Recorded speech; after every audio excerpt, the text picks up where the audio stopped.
Welcome back to Savannah by Night, our Vampire the Masquerade Chronicle here on Nights of Silver Moon. As you can see, we have a full house again, which we're all very pleased by.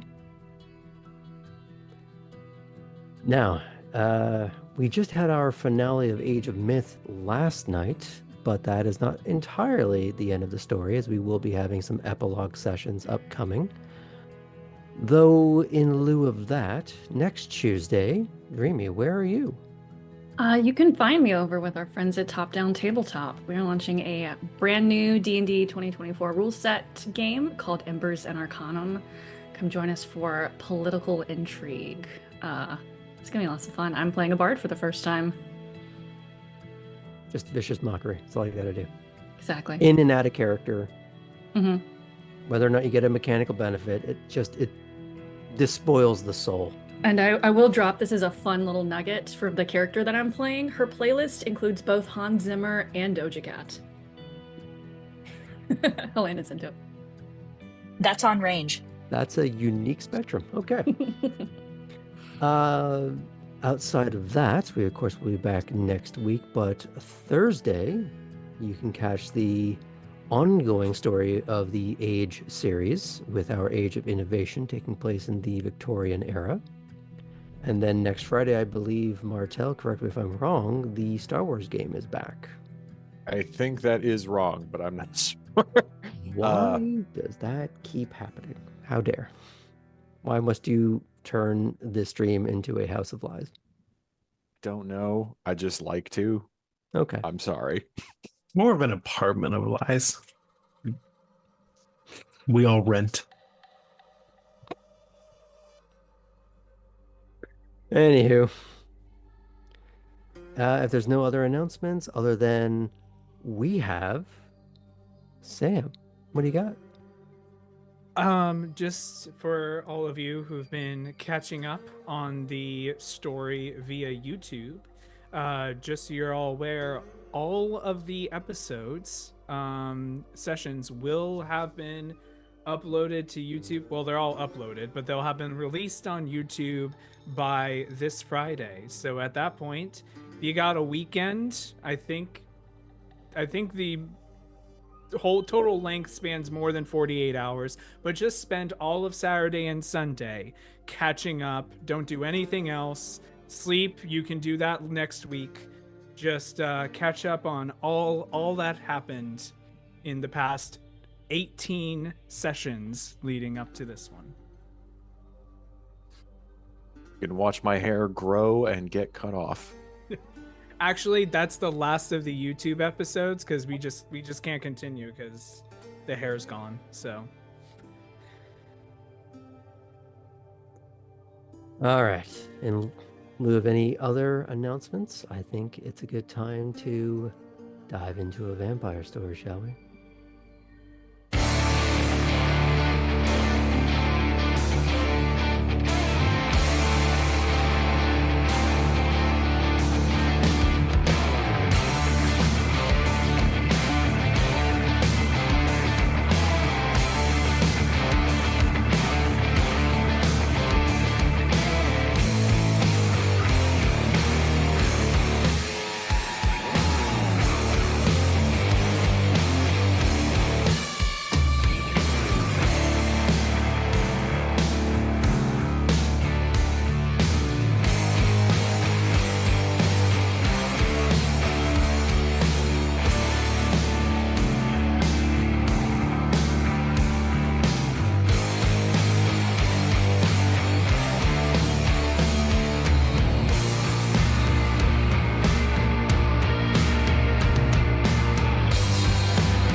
Last time on Savannah by Night, Tabby did a bit of scouting of the city to better familiarize herself with the various pathways and secret routes afforded to her by the sewers before hitching a ride to Elysium with Ellie and Cora.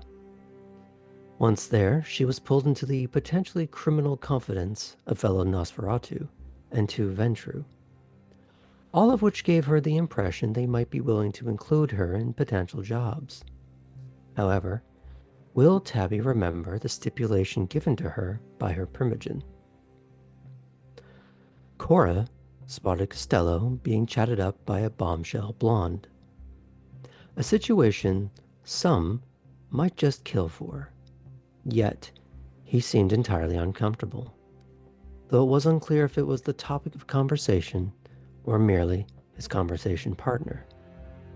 Regardless, Cora swooped in to rescue him from his predicament.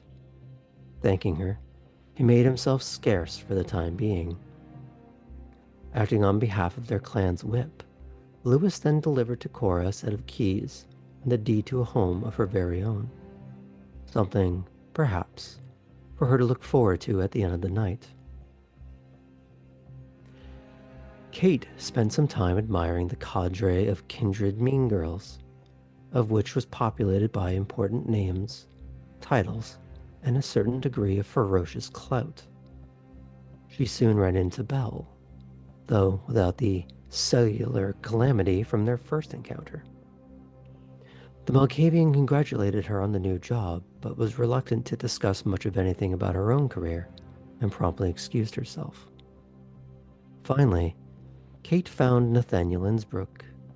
He relayed to her a few smaller, subtle lessons, gave her a question to consider, and assured her he would make arrangements for her to shadow him the following evening, provided, of course, she can adhere to a small litany of expectations. Artem received a tentative job offer from the Brewha primogen, Samuel Limehouse, with the additional potential angle of helping to track down the person he was supposed to arrive with. But would such rendered aid ultimately cost him? However, he had more pressing matters to contend with, as Ali was seemingly attempting to ferret some information out of him. That same blonde Cora rescued Costello from simply absconded with the Slavic slab of a man, all on her dainty own. This left Ellie with a familiar problem and a new appreciation for a skill set they've never quite developed, let alone mastered. Continuing to roam the halls of Elysium, they too found the mean girls, but noticed a Nosferatu had seamlessly joined the group, prompting Ellie into approaching. Petra, the Nosferatu in question, and all her primped-up finery, after a bit of teasing, of course, appeared to take some pity on Ellie, leading them away, seemingly to impart some degree of social graces on the neonate, at least in theory.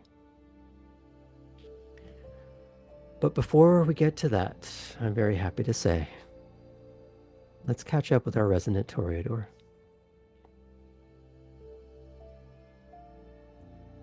You spent the last 2 nights getting properly acquainted with Nico's jewelry shop in the heart of Savannah. Now, while it's relatively quiet that late at night, it gives you all sorts of opportunity to understand the ins and outs of the business, how the security works, which for you would probably come quite natural, as you're used to the other side of that equation.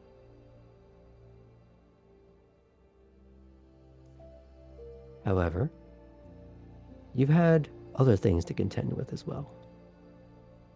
Feeding, for one, which we will address now. We're going to treat it that you've been feeding properly, you've been keeping up.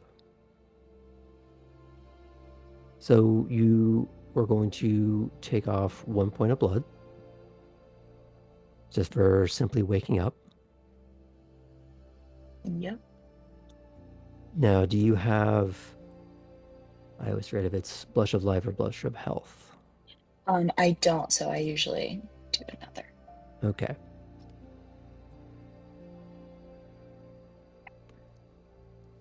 That dealt with. You are back at the home that's been opened to you by Nico and his sire, Clarice. You've had a bit of time to dress up your room, perhaps the first room you've had in a very long time that was truly your own, in a way that you would like. Have you done any modification or anything? You do have Um, furniture. yes. And she wouldn't do anything to the furniture because seems to be antique. Um, Antique and and bespoke. yeah, so she wouldn't dare. But I think she would um pick suitable linens. The kind of theme for her room is green and pink and gold, um, as our color scheme.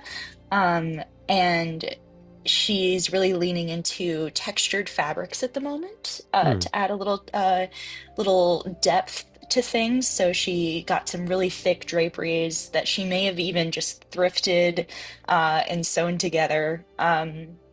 She didn't go for anything crazy expensive. She feels a little uh, only a little bit guilty about having to use Nico's money to buy her clothes, and so she wanted the room to just be what she was able to find without any help, if that makes sense. So she is drawing a,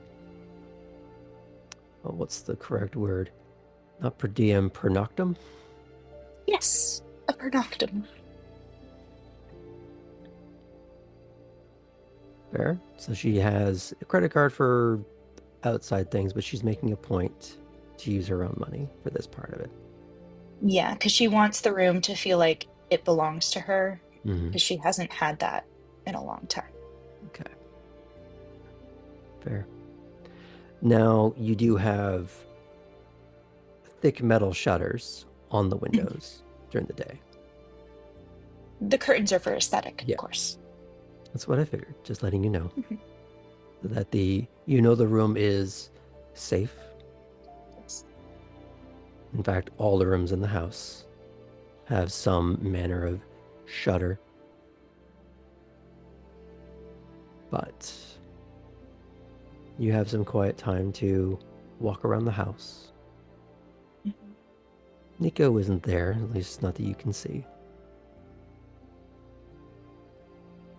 Is there anything that you want to do specifically in the house? I do have something set aside for you, but I have this image of her kind of exploring the house, and as she's putting the stuff in her room together and arranging things, she's playing music and like singing and dancing through the rooms, like going and getting something from here and bringing it there. um in this like very large house, I'm sure the acoustics are really good, and so I think she's kind of feeling at home in that she can hum a tune, she can sing. mhm. um so if she sees Clarice, she'll stop. You do see Clarice in a sort of rather lavish drawing room. There is uh, kind of Apple Store white, pristine, not unlike certain parlors in Elysium itself, except it's not just the walls and the molding, it's the floors, the ceiling, the piano, the bookcases, the couches. And despite how starkly white the room is, it actually throws color onto the porcelain skin of Clarice and her red hair. Mm.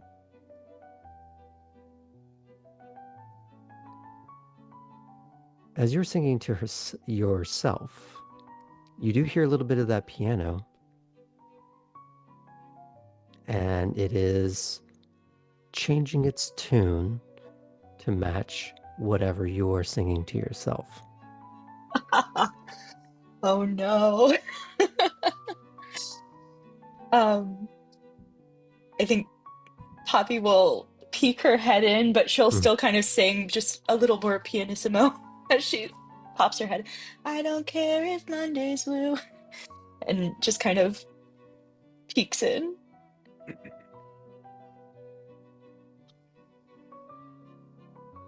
You find she's wearing more of a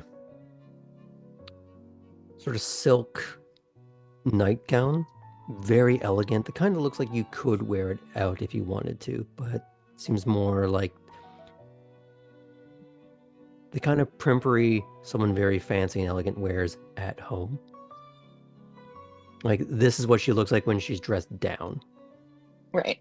Like her version of sweatpants. Amazing. And she's rather effortlessly playing. And she turns her head to look at you.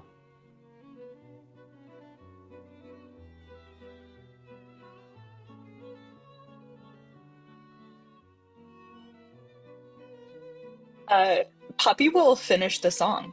Mm-hmm. Yeah, Do you I get think closer, or do you stay sort of like in the no, archway? she'll walk in. I think Okay. she'll kind of giggle at what's happening, but Mhm. she'll walk in. She's like holding like a like a staple gun and a glue like a hot glue gun in her hand, that she like clearly got from somewhere else. And but she'll come to the center of the room and finish the song, giggling, I think a bit. And then I think as the song progresses towards the end, she'll release the giggles and be a little more sincere with her performance. Mm. So when you say she'll be more sincere, as in you're launching into another? No, no, no, no, just finishing that song. Okay. Yeah. I'd say as you start to develop a little bit of a mutual rhythm, she Mhm. takes one hand off the keys to play with one hand, and the other is sort of like air playing, as if trying to guide you into hitting a note, Poppy will do her as if she's damnedest. trying to play you. She can. She Mhm. could. Okay. Yeah, so she'll try to follow as best as she can. Do you have performance on your sheet?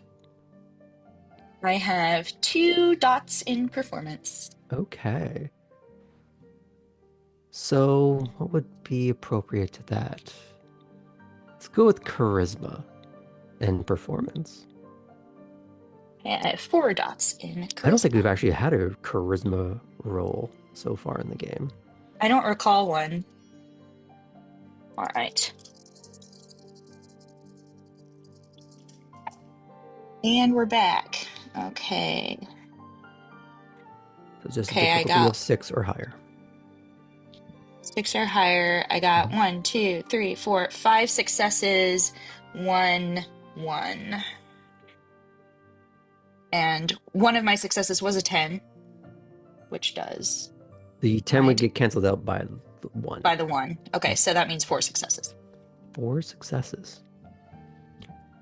You manage to rather flawlessly follow along with her maestro instructions. You're able to hold it together until the song peters out, and you're able to finally let go of that giggle fit that you've been holding in. Probably that has been adding a very sort of warbling tremolo that's added some Little richness. vibrato. Yeah. Mm-hmm.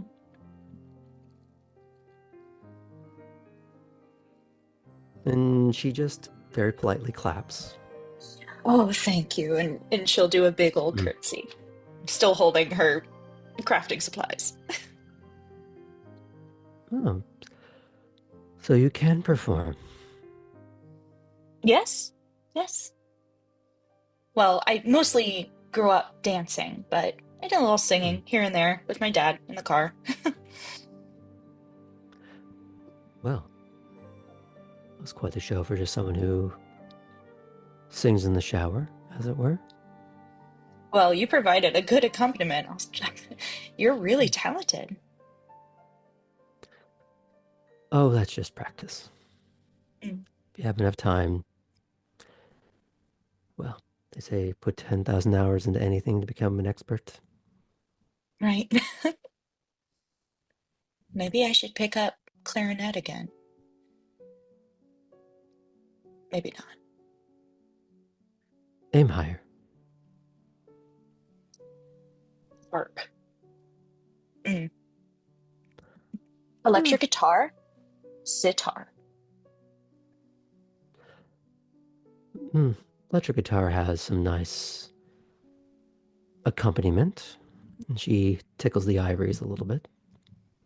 And it might dawn on you that she is basically ivory in an ivory room tickling ivories. I'm tickled by that. Hey. Eh.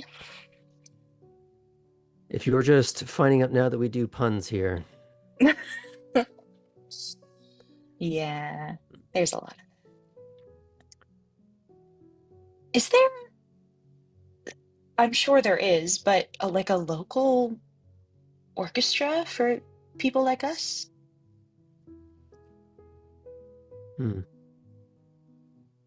Or a band? man, that's interesting.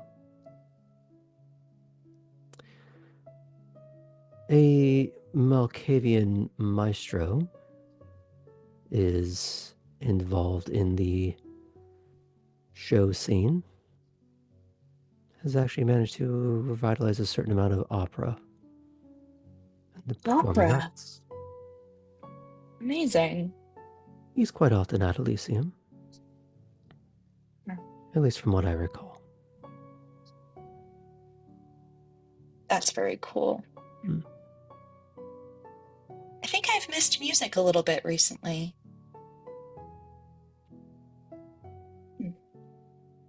Did you used to play or sing before?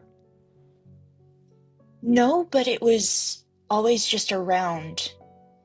And that's something, it didn't feel as present in my beginnings of my unlife, I suppose. Ah. And if it was there, it was like music in the background. It was filler. Noise. Yeah, noise.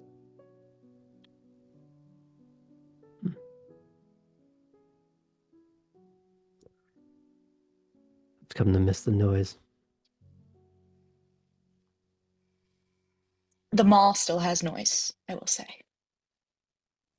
If you desperately needed to go. Not quite my scene. I don't think many people enjoy the mall these days anyway. You're asking about a band? Yeah. I've heard of a trio that they are kindred, but their clan is not quite entirely understood. There's rumors. Okay. They sometimes filter through town. But their sire stayed here for a time. Was he also a musician or she? Were She, they? She. indeed.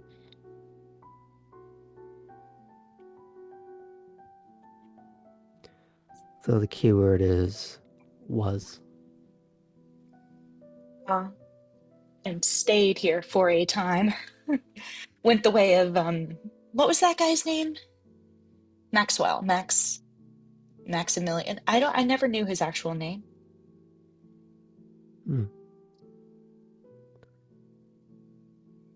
Start with Max. There actually is another Maximilian in town. It's a big name to live up to.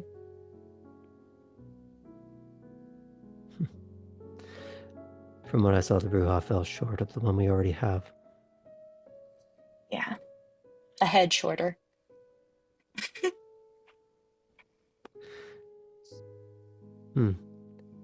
Head and shoulders above.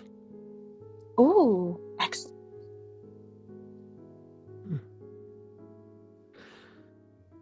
So what are your plans tonight, Poppy?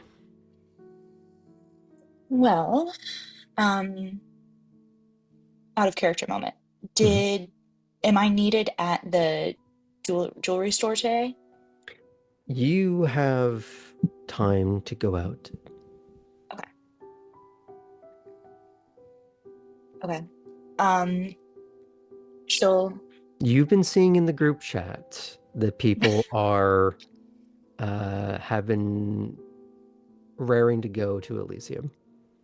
They haven't been Yeah, using that word, but they've been using Wormslow or the big house rather right. interchangeably.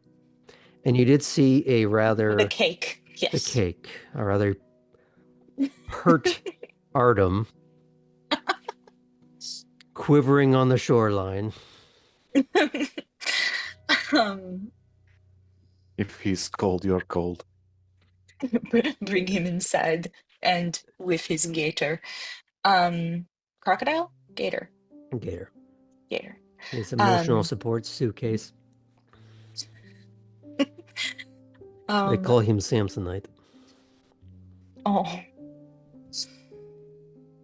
I think before I head over to the store, I may take a moment and stop by Wormslow. Some of my friends uh, are there, and I haven't seen them in a couple of days because I've been really locked in on getting the run of the store. So I might want to visit with them and just see what's going on there. Do you have a car? I do. It's very nice. It's a Lexus. Nico gave it to me. It's the one with the four doors. It's a late model. It's not one of like the newer ones or anything, but it's very pretty.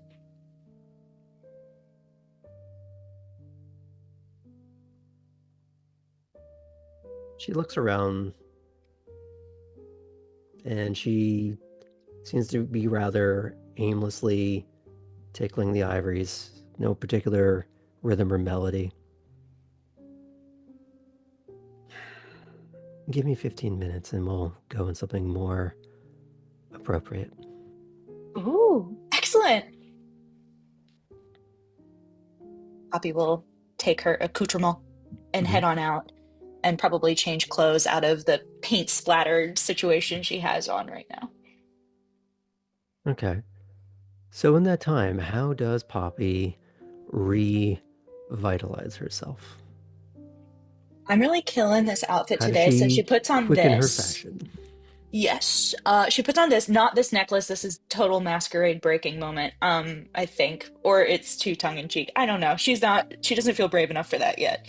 But she'll find like a nice black tank top, a blazer that she thrifted. She's putting it over the very nice designer tank top that she Thrifted got. or grifted? Yes. And leather pants, black leather pants, with some heeled platform boots and a big, it's like a beaded bag, but it's like chartreuse. It's really loud, um, not like it's visually loud, not Mhm. like it's clattering around. Um, yeah, and she'll curl her hair, do some makeup. Um, yeah, Nice. I agree.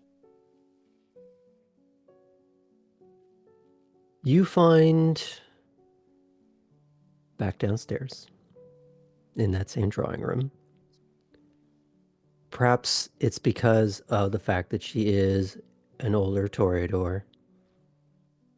That is, you know of your kind being built for speed. You can only imagine what that's like for the very old. Right. And someone who, again, 10,000 hours of practice will make anyone an expert at something. In that time, she has gone through this transformation. Queen. Just a little hint of curls, almost like they've been graduated in, little twists. Mhm. You see that same cameo choker with the Nosferatu clan sigil on it. And she's still wearing a sort of black, somewhat lacy, like ball gown. But there is a slight splash of color to it. Like almost red ribbing going through the bodice.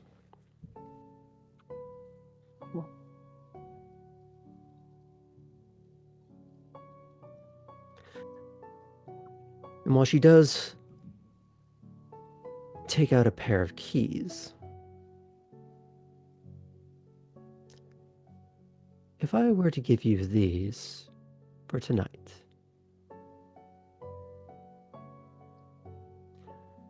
you're not going to crash my rolls, are you? No. Oh my gosh, no. Your rolls.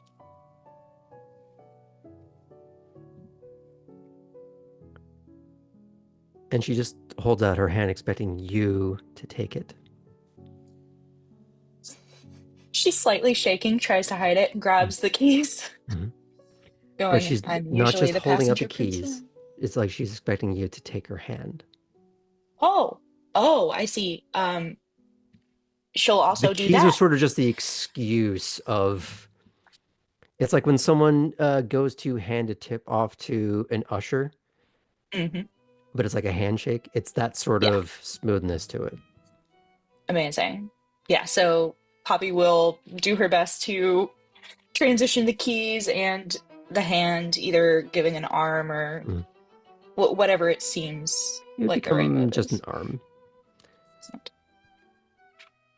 But as you get into the garage, you find a rather classic Rolls 2-door, all curbs. Cool. Very much looks like a maybe 50s, 60s, all white, uh, black wheels with the white rims or the white line on the rims. Yeah.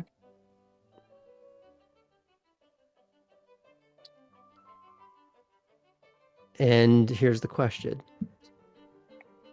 Do you help her into the car or do you just expect her to get in herself? A Uh, fancy motorized chariot.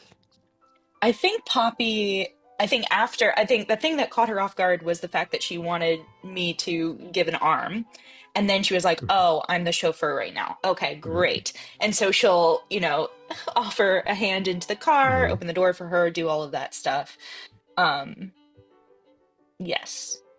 While perhaps internally going, I'm usually the passenger princess. Okay, we're going to be very careful. We are going to follow all traffic signals. We are going to stop completely at the stop signs and like going through everything that she wouldn't do perhaps if she was just by herself in a beat up car. Mhm. Yeah. Okay. Part of me wants to make you roll for it because that would be really funny for me. I mean, But this we isn't could. this isn't driving outside of basic traffic. You're not trying to get away from a situation you created. This is simple, basic traffic laws. I can see you, Sam. Sam's like, Helene, out of character, Helene is a very, very cautious driver. Mm. Very cautious. Yes. But yes, So that's you are going totally into this with the mentality that you are, well, much like the car, white knuckling it the whole way fine. there, trying to keep this on the road. Hmm. Now, do you remember where Wormslow is, or do you need her to direct you? Well, I feel like Poppy at this point would know where it is because she's been 2, 3 times at this Mhm. point. Were we that far away? You're in the middle of the historic district is where the house is. And Elysium Yes. is kind of at the outskirts where So, it starts becoming less mainland and more chunks of island. I feel like she could get like city-wise where she needs to go, but once they're trying to more in the sticks, Hmm. she might need some assistance at that point, and she would perhaps ask. Hmm. I'd say because she's never been from the house to Elysium directly, it's probably more a case of she needs direction to get to where the main highway is, and from there she can kind of figure it out. That tracks. Yeah. So while she does give some initial direction, she does space off a little bit after you get your bearings, and she starts handling a little bit of the cameo around her neck as she starts staring out the window. And you do notice a certain downturn of energy.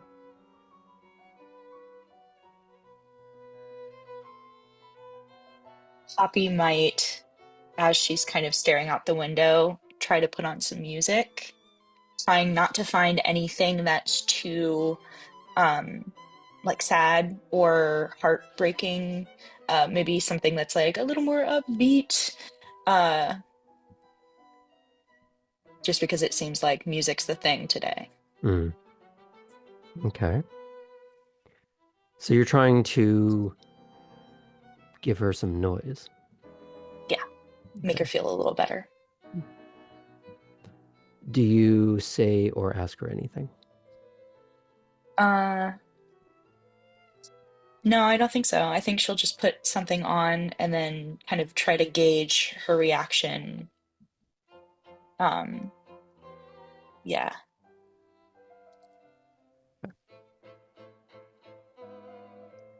The mood doesn't seem to change, but it doesn't worsen. Okay. Which maybe that's the best you can hope for. Yeah. You can Give rarely, her a music video. yeah, you can rarely improve something, but it's really easy to make it worse. Right. So on balance, It seems the theme in yeah. Elysium a little bit. Now, as you get up to the gate, you recognize that there are some guards there. Now, correct me if I'm wrong, you were at the gates before when a situation arose. Yes. Okay. In a different But car. I'm a different car. I look Mhm. way cuter. I preemptively roll the window down, perhaps even, because I'm Mm-hmm. sure we got some nice tints on these windows. Mm-hmm. Um, I'll even say, hello. They were approaching a little more casually as they recognized the car, and then as the window rolls down, there's a little bit more of a straighter back, Oh as no. that was not the face that they were expecting. Yeah. And there's a little bit more of a hand on hip action. Mm-hmm. Doesn't look like they're drawing a weapon as much as they're waiting for this to start computing. As the guard, who was not Julius, but just another of the presumed ghouls, or perhaps another kindred at the gate. They peer in, they see Clarice. Is everything all right tonight, ma'am? And he's not speaking to you. Everything's fine. He looks to her, looks to you. Wink. Looks over at the gate, gives that sort of like two-finger and mouth whistle.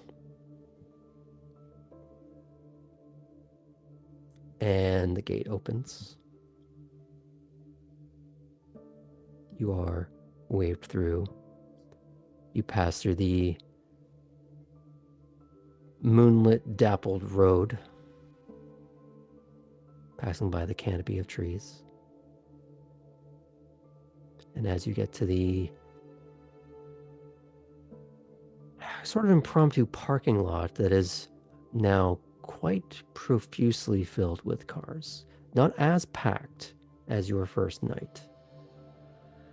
And while you have been to some Elysia in the past, you haven't been to enough of the same one to know what patterns look like. But you would know that Elysium is not necessarily a weekly or nightly event. It's very often whoever shows up. Mm. It's a more organic and fluid thing. Some nights are quiet. Some nights are packed. But you don't know what this is for this one. You don't know if this is a big event. You don't know if it's a small one.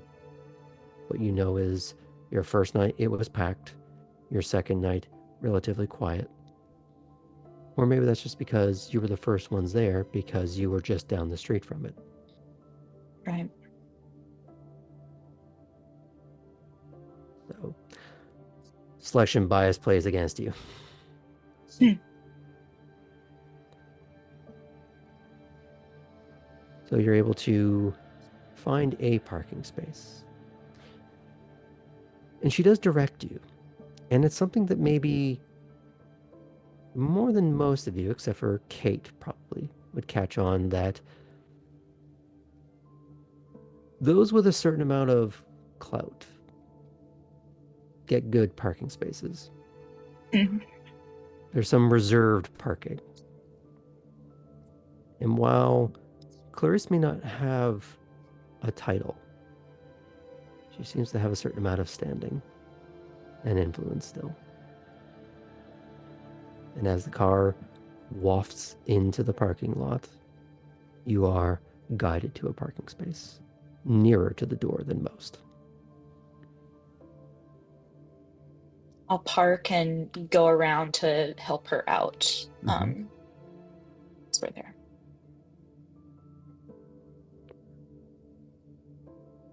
And you're able to do so quite easily. Although the slightly more gravelly and dirt of the parking lot makes it a slightly less elegant image than maybe you were hoping for. Yeah. But despite that, she is walking on her heels, unperturbed by the gravel. Of all the things that one can practice in that 10,000 hours, Mhm.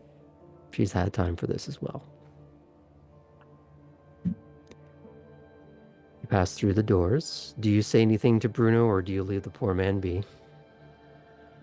She'll just do a small little wave at him. Won't bother him. Clarice does much the same. Just a simple nodding acknowledgement. But he gets the door for her. Mm.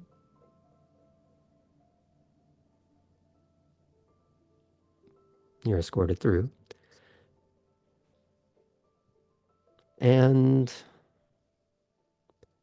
do you stay by her, or do you let her pull away?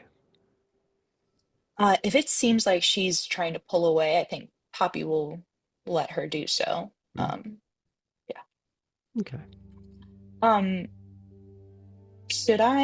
does Poppy get the feeling she should give the keys back to her, or is she the chauffeur this evening? She hasn't asked for the keys back. She has not Great. made any kind of silent demand. She's not held out her hand. Perfect. Okay. You would get more the essence of you have been requisitioned, Great. and you're able to get lost in all of this a little bit. But before we get more into that, is it okay if we fade out from there while you are getting lost in the crowd? Sounds good. Okay. Now, who should we pick up with first?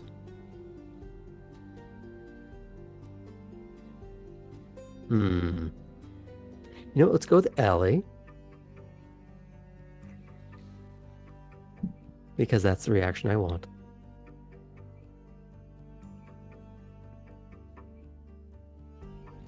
How you doing? Doing great. How Mm. are you? How have things been? Great. I can't help but enjoy the juxtaposition of the preening, perfect Toreador pair that just walked in, and the picture of decrepitude that is these two Nosferatu, but one more adorned like a beauty queen, and then Ellie.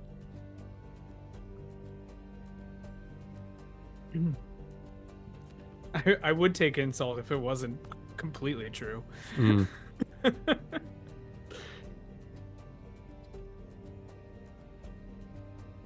Much like the quasi-mirrored entrance of our Toreador, we're walking arm in arm. But she's not expecting you to lead, she's leading you. As if she both knows that she's the celebrity and the arm candy, and you're her prop.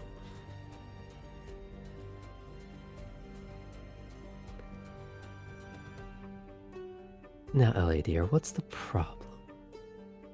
What's holding you back?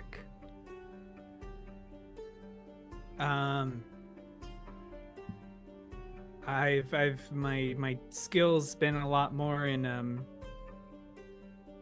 observing and gathering info online. Usually in my line of work, you don't tend to have to actually talk to people except through chat.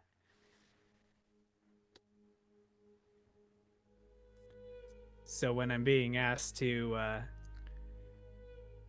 gather information from people via talking to them, it can be a little tough. It's never been a skill I actually needed until recently.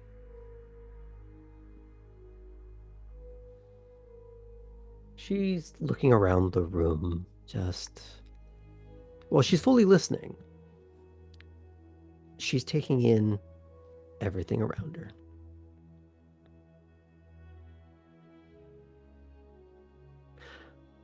I'm sure you've heard of fake it till you make it, dress for the job you want. Just show up and look like you belong. It has come up once or twice.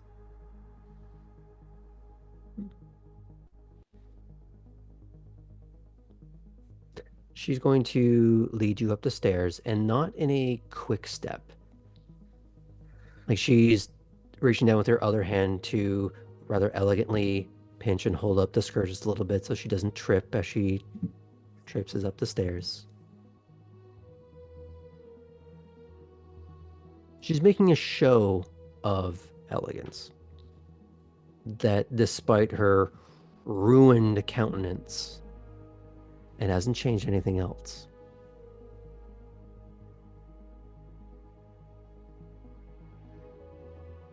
She leads you to a balcony that's been occupied by more than a few this evening already. But a different part of it. Different perspective on the room. Looking down into the main hall.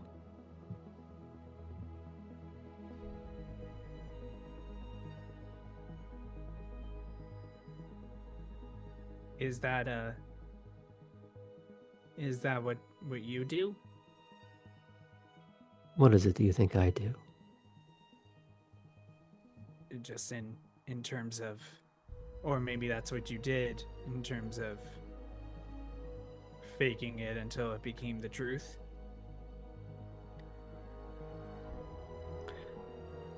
What do you see when you look at me? And she gets right in your face.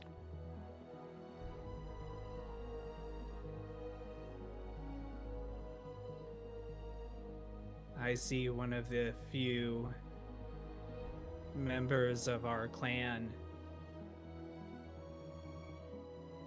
that doesn't have to sneak in the shadows around here. It's Elysium. No one has to be in the shadows. The Out way that there, out there's a different story, but here, we're all kindred.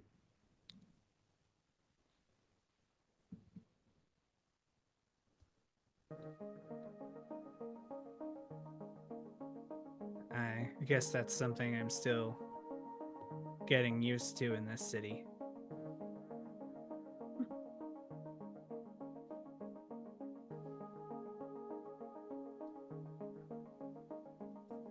What do you want for yourself?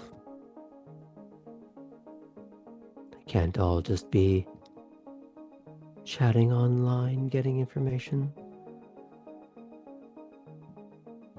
extorting. She articulates as she walks her fingers up your chest.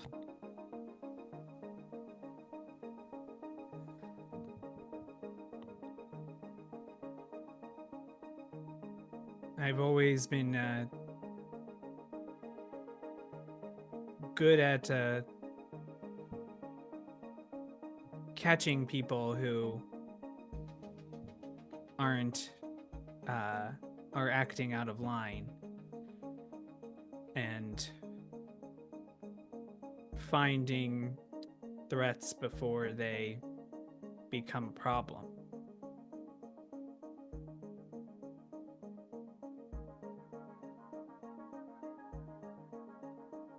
There is a hint of the smile she might have had before the embrace. Still ruined teeth, but somehow something of the lips remained just a little close to life. But only for a moment.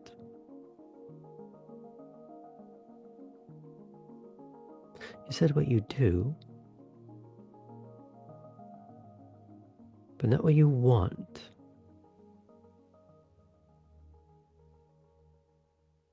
Why do you do any of it? What's the point? It's the end goal. This can't be all you want for yourself, is it?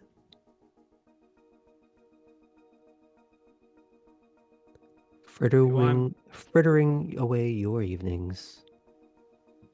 Click-clacking away on your little computer.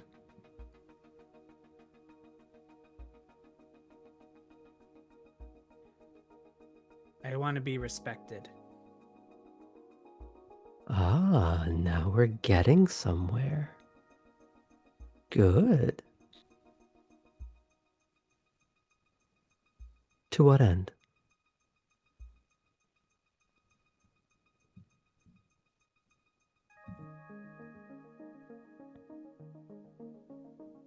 I've been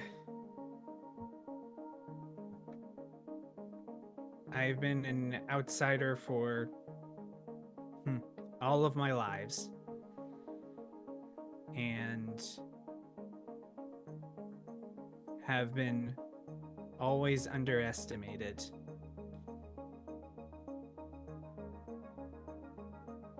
And I want others to know that I'm not to be messed with. And like you see Ellie kind of like stare like a little vindictively down the balcony to all the various kindred who are having their discussions, having their planning and scheming.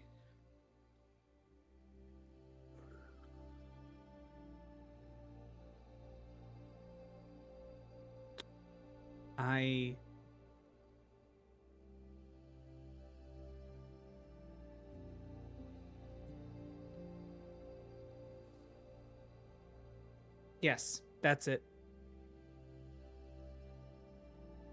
I want them to respect me.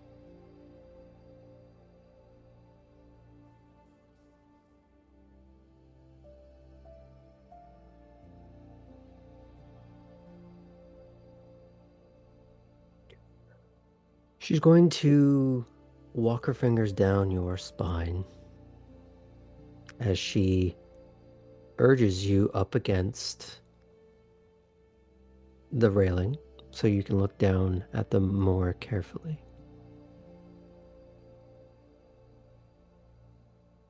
She leans in and whispers into your ear. Respect will come when you make them fear you.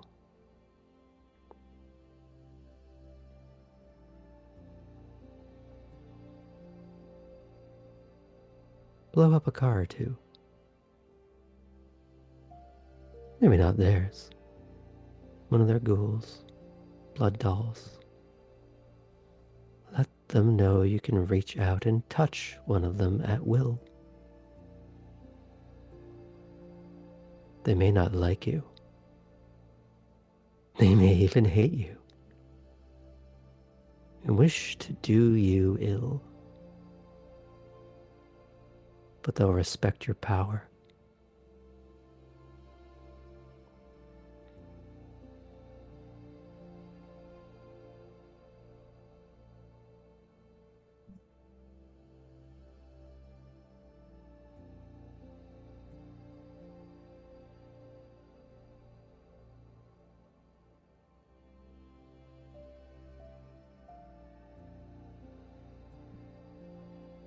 I think I understand.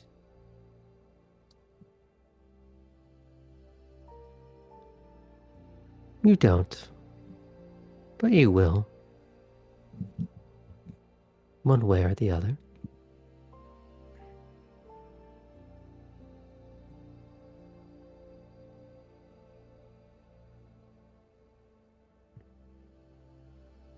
Is that what you did?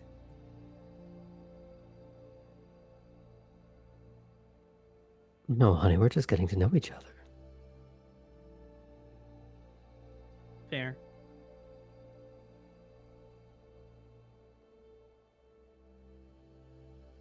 Besides, you came to me with your problems. I'm not here to talk about myself. That would just be rude and egotistical. Well, since you have already helped me a little bit with some of my problems, I would be remiss if I didn't offer my assistance with any of yours.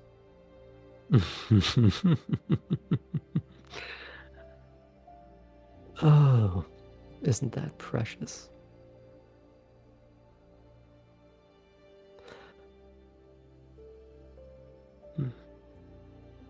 How do I know you're even of use to me? When so far,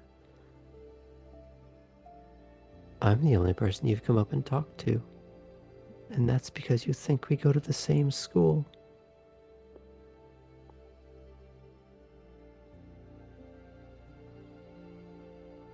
I want you to go down there.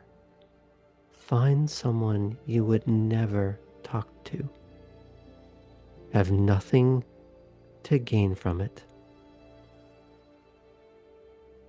Other than, how do I put this in computer terms? Install a spine.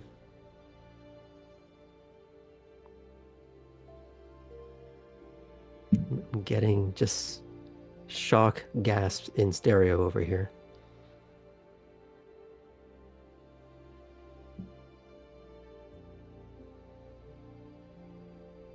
Fine. Well, off you pop. Go, go, go, go. Petra's busy, and she just wafts away. Ellie looks down and kind of holds a little tighter. Like the extended fingers wrap around the balcony, the railing, as they just like a hunter just scans for a target. Do you want to think about your target for a little bit while I swap over to someone else, or do you have something in mind? I will think about my target. Mm-hmm. I think I have a couple of ideas, but I'm also happy to let someone else take the reins while Ellie scans. Okay, let's do that then. Well, let's continue the theme for this evening so far. We're going to pick up with Artem.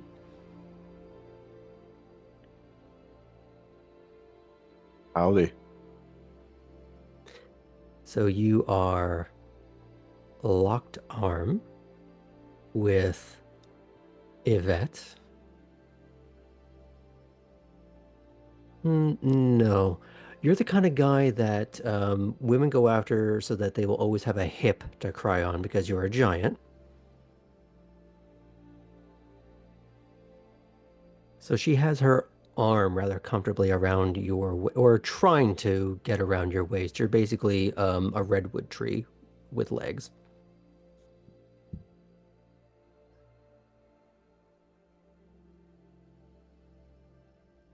Her hands aren't anywhere near my pockets, are they? Roll. Ooh. What would I have you roll for that? I've got awareness. Perception alertness. Yeah, sorry, alertness. Yeah. Mm. Well, actually, I have both. Mm-hmm. That's a good start. That's a bad one. Okay, 3. 3. Her hand is in your back pocket. Okay.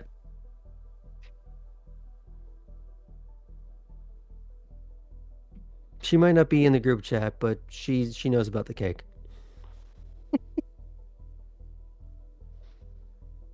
As long as she's staying away from the keys in the wallet, we're good. Now, why didn't you really call me? Liable to hurt a girl's feelings, you know. Putting myself out there. Really?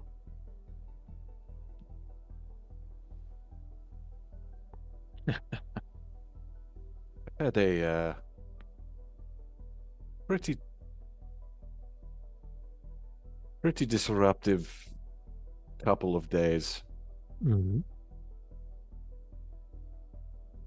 Just been trying to get my footing.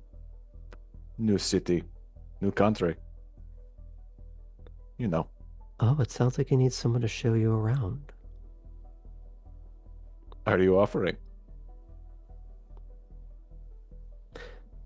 Well, something's being offered. Do you not think that Chris is up for the job?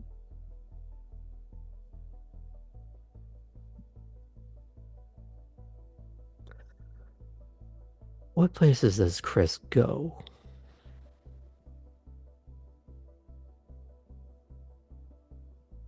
She took me to the racetrack. That was pretty cool.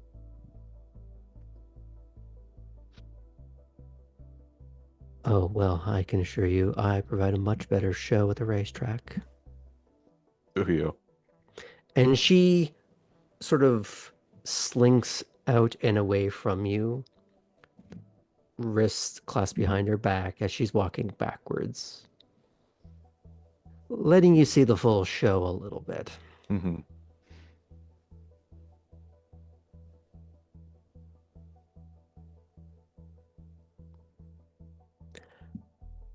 So, racetrack, Elysium.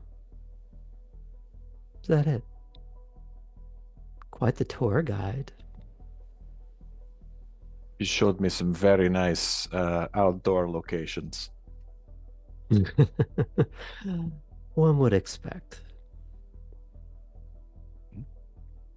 That's what I'm into. Never been to any of the clubs here so far? I haven't, have I? You've been to a bar. Been to I've been to a bar. Oh, let me guess. Chuck's? It's a good guess. Some people tend to call that place the Rack. Do you know why? I don't. It's an old term. Usually means where anybody who is nobody goes to feed. Hmm.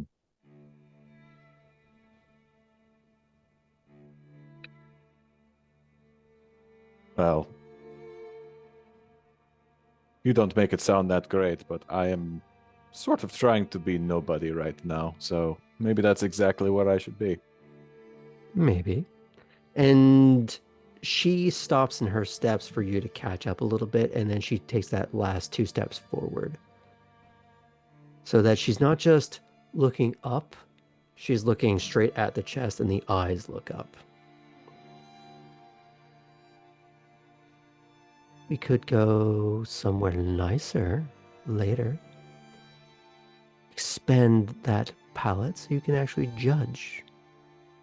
Hmm. Be nobody somewhere else tonight.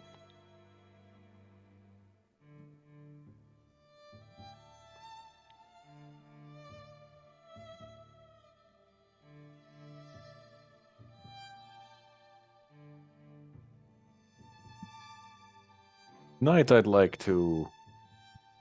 He sort of like points around the room, get a You're better outside. sense of what's going on here. But I could go tomorrow. Oh.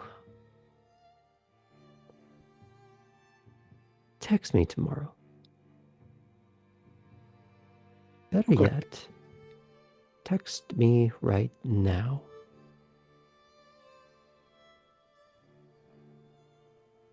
Okay.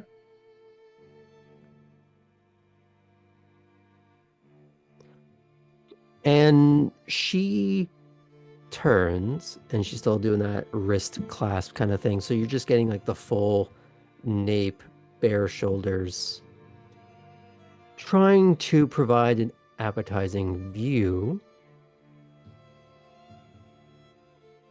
while she stares off into the forests and the glittering water that surrounds Elysium.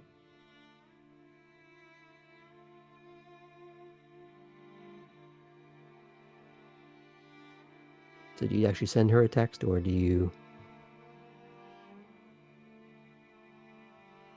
Is she like standing there, or She's not looking she's at gone? you. She's within like a foot of you, waiting for you to decide if you're going to follow through or not. Yeah, I'll follow through. He's definitely thinking in his head, God, I wish she had walked away.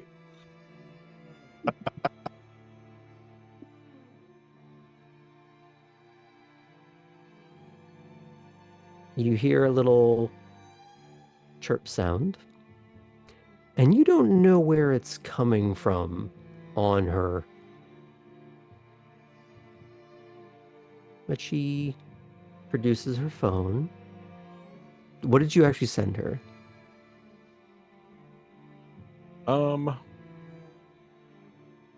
Just Artem.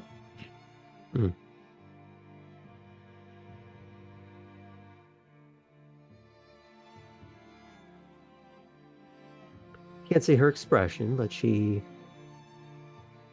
puts the phone back wherever she procured it from.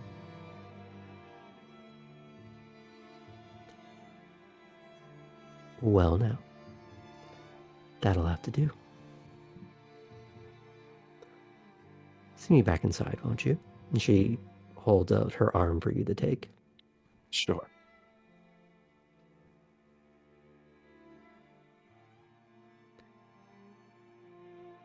And I'm assuming you lead her back in, or Yeah, I'll leave her do you go in. back into Ormslow with her?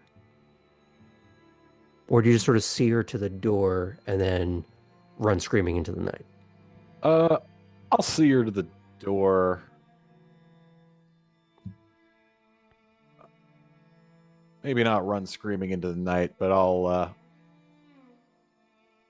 just kind of look out at the wilderness for a little bit. Mm-hmm. Okay. Can we fade out from there for a little bit, or did Yeah. you have any other things you want to do? Yeah, you can fade out. Okay. Let's check in with Kate. You've just had a conversation with Innsbruck. What are you trying to do now? You just scanning the room, or No, I was on my way to go find Harlan. Harlan? Okay.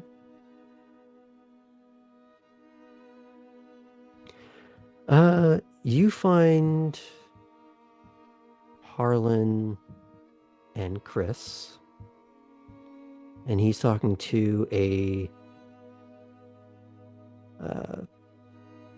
woman with what looks like long, sort of dirty blonde hair, but pulled back very, very tight, almost like it's mimicking a very tomboyish cut, the way it's sort of slicked. Very tightly kept. Leather jacket. Very beat up leather jacket, too. Like well cut, well fitting, but it looks like it's seen age and weather. But in a way that's almost too stylish. And they seem to be chatting it up. I'll go up to them. Okay.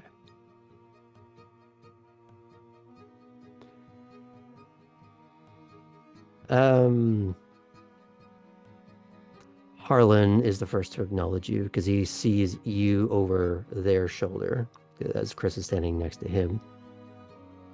Chris will sort of wave in your direction, but Harlan goes, "Hey, Bolton, how you doing?" I'm doing all right. And the other woman looks over her shoulder at you. Ugh, Nice to meet you. fuck off. And she just walks away. She seems delightful. Well, her new Bruja playmate was just killed the other day, so she's a little on edge. And that just kind of standard for them. You know, on some days it kind of is. Also, Chris, is that the Bruja? Like, that's who you wanted us to go party with? Yeah. Interesting choice. I mean, she's less stuck up than most of the people here. I'm gonna go find her, and she just walks away. Bye, Chris. Bye. Well, she's certainly having fun in what is clearly not her social scene. Yeah, it's kind of weird. I don't know what to do with it. Like, I feel like I'm in an episode of Twilight Zone, and I'm not quite sure how happy I am about that. Like, it's nice that she's, like, hanging out with other people, but it's fucking concerning. No, I did notice she ditched Artem really fast. I mean, they are basically cohabitating. She probably sees enough of the guy. It's true. Anyway, how you doing? All right. How about you as court your scene? Some nights more than others. So I actually had something to ask. Oh, well, now that is flattering. Chucks, that's not your only haunt, is it? Any other good dive bars here in Savannah? There's a few. Care to name names? I feel like you're fishing for something in particular. No, I just need, Oh, come on now. expand the hunting territory. And there it is. I mean, it really shouldn't be that surprising of an ask. I'm new in town, getting my bearings. No, but I appreciate a certain amount of honesty rather than all the word games. I got enough of that here. I mean, that is my specialty. But I Have don't you have met to. one of us before? A little bit. But a certain amount of honesty would be just so refreshing. Okay, well then, Harlan, I would love if you could share some of your favorite dive bars, so I might go hunting there. I promise to be on my best worst behavior. That's what I like to hear, but he'll sort of angle with his head for you to walk with him so it's less in the middle of the room. You is over at Lewis, who is walking through the crowd in that slightly spaced out way that maybe you've seen him before. He kind of half acknowledges Harlan before continuing out into a hallway and then out a door. But you find yourself a little more cloistered. You're able to find a way to whisper near each other.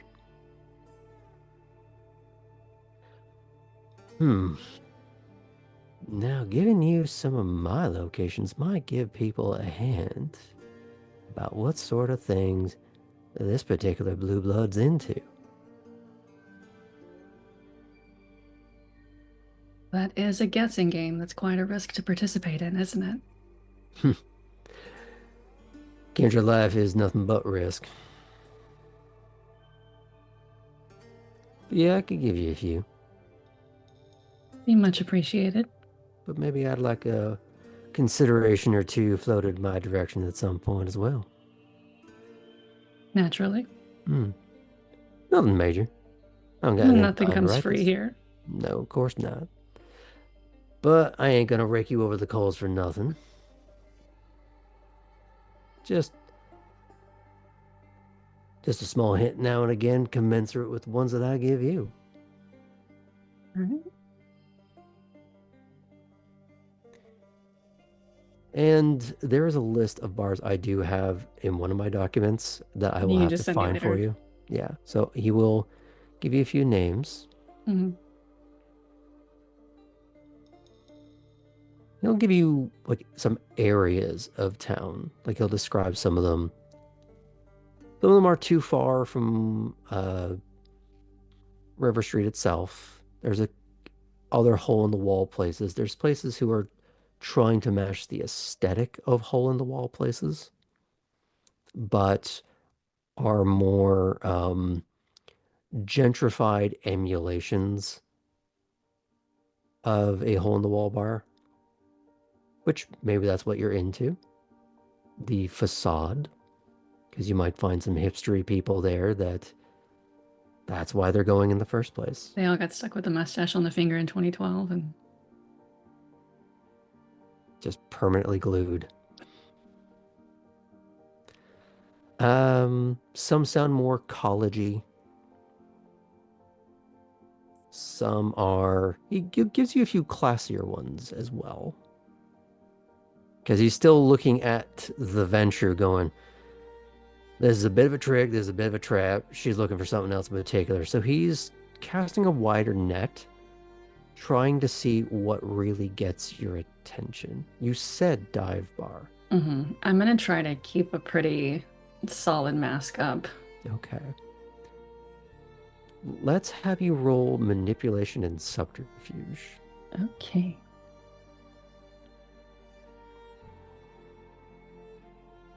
Because you're trying to master your reaction to anything he says, anything that he describes.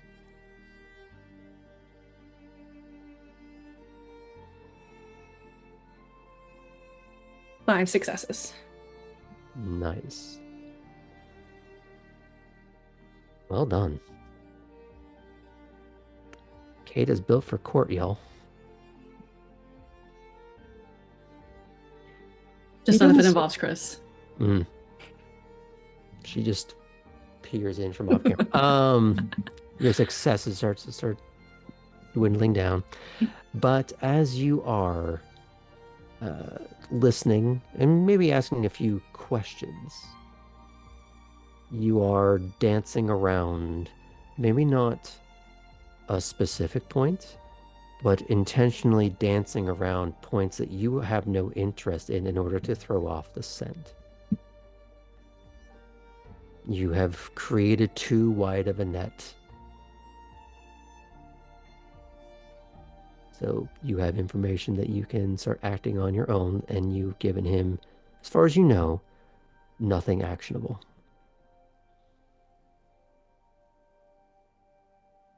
Other than the fact you initially started with dive bars, which might give him a place to look if he was really interested. But on its face, effectively, you've told him nothing. But everyone has, at least in your experience, everyone might learn where everyone else is feeding up to an extent when you were in DC. Areas, certain habits. But among Ventru, location played into things and people learned those things, but it rarely gave the answers anyone was really looking for.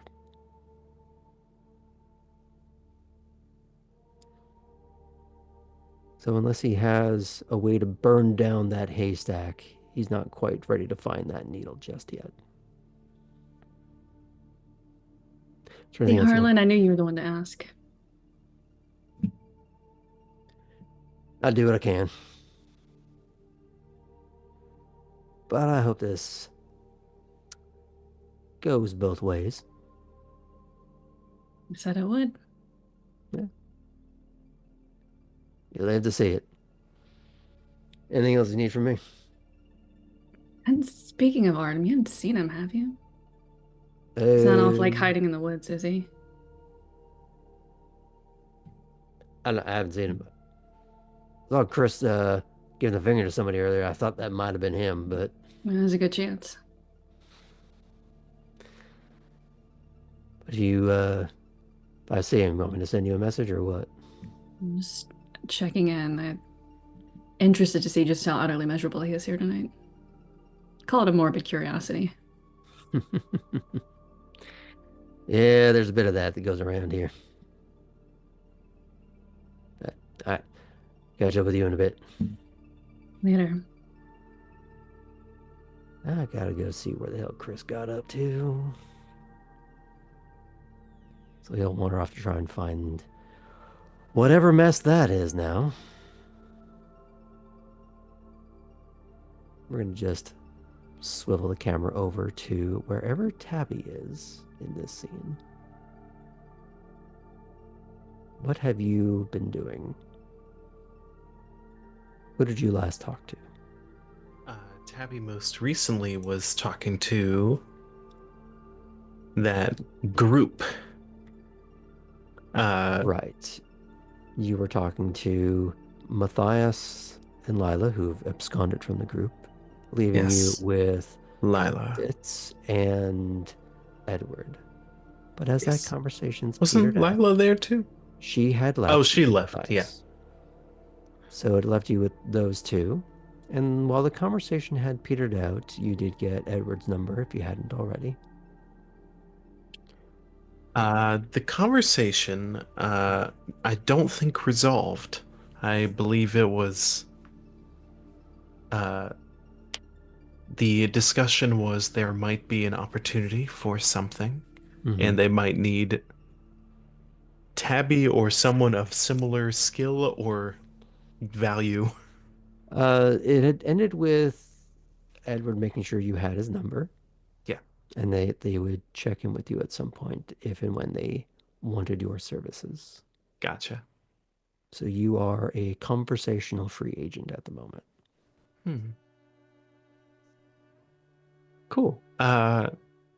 Tabby will kind of look around and see if Mason is here. Mason? Yeah. Okay.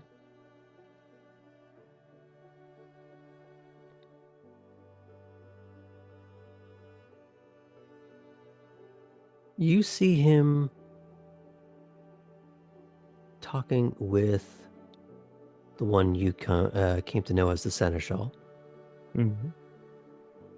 The Seneschal is crossed-armed and leaning against a pillared archway near one of the parlor rooms. And he seems to be intently listening. You can't quite tell what's being said, but there are a few visibly traded words, but you can't quite make out what's being said. Mason is standing with his back to you and wrist clasped behind his back.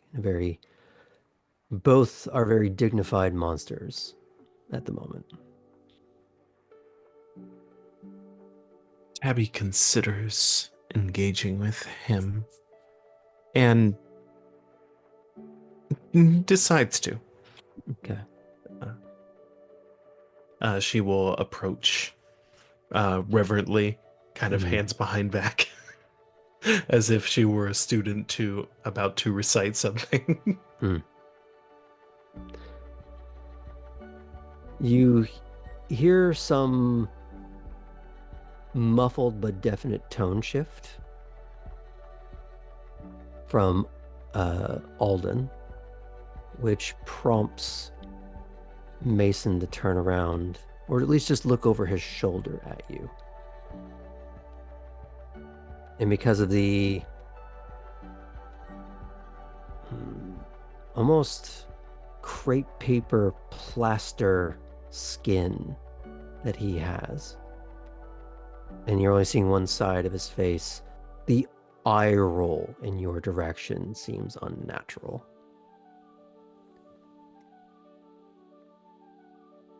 Yes, Tabby. Mr. Mason, sorry to interrupt. With a hesitancy to see if he would cut her off, and if he doesn't seize it. He holds up a finger for just a moment, looks to Alden, who seems to be hiding a smirk. And then Mason goes, "Please, won't you join us?" Of course. Now, what is it that you had? I have been looking for opportunities to prove usefulness, value, start building up a resume, as it were. And while I don't have one at this moment, it's quite possible that I will soon. So I was going to pass by the prospective employers, not the right terms, but in case they were trying to ask a task of me on the spot, I would kind of check off that thing that you wanted me to, of letting you know if before I took any specific jobs, making sure whether or not even just naming potential people involved was advisable or should avoid at all costs. You see Mason and Alden share a very, very long look.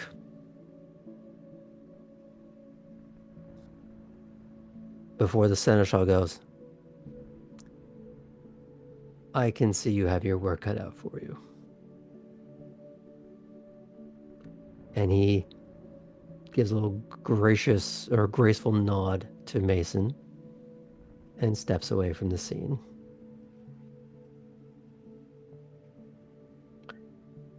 Mason will direct you to usurp that previous perch of the Seneschal. She will take that place.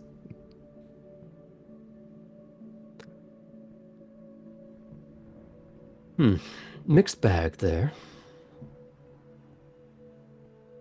Can you tell me what you did right and what you did wrong?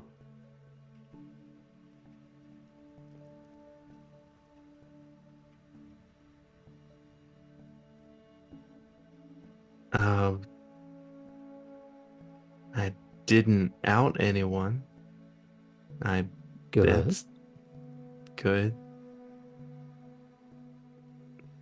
I guess debasing myself, showing that I don't have much value at the moment. I'm very. Admitting to a basic truth that everyone can see is the only smart move.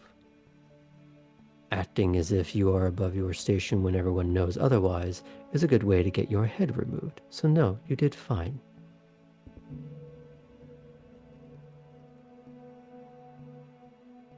The mistake was mentioning such things as what my directives are for you in front of someone else. Oh, Discretion, you maintained it in one area and failed to uphold it in another. That's something we're going to have to work on for you.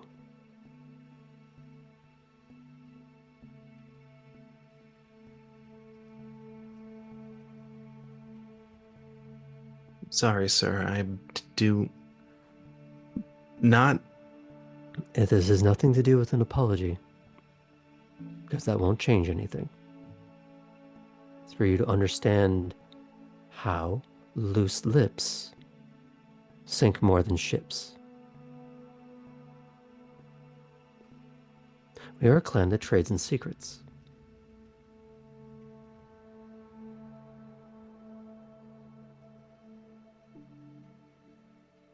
Are you following?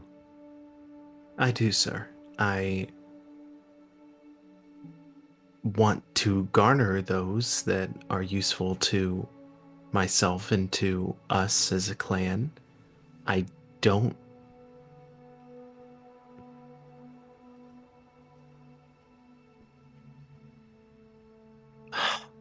I don't have any.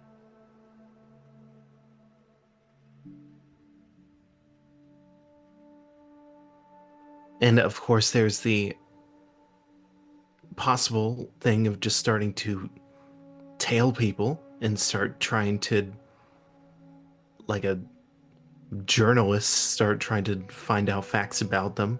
But I feel like at this point, considering I have the support of the clan, but very little reason for anyone to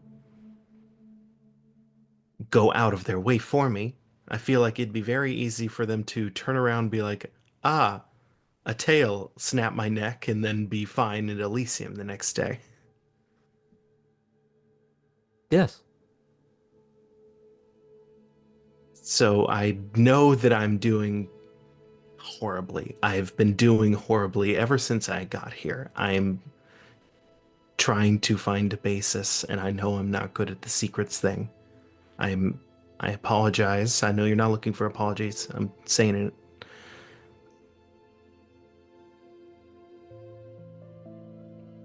I want to do stuff, and I find it hard to find a way to start doing that without voicing my needs, and I currently have way more needs than I have qualifications. Ah, the universal Nosferatu plight.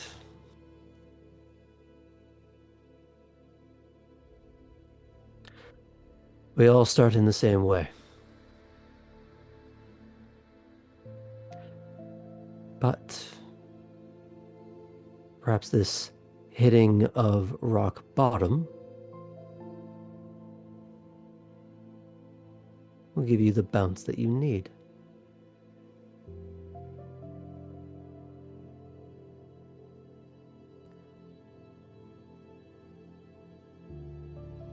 Understand, Tabby, I am not against you taking on a job. I want for all of ours to be useful, productive, or at the very least, not a liability.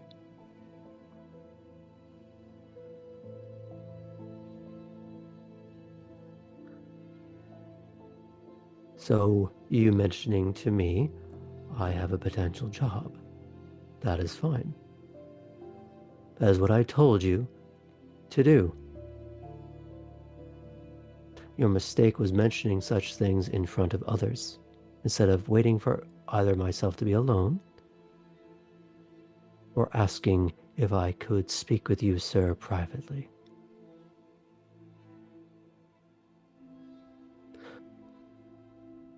Learn how and when.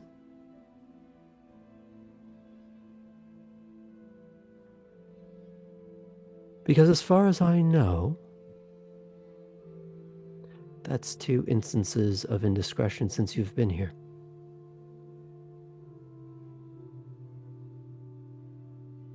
There will not be a third.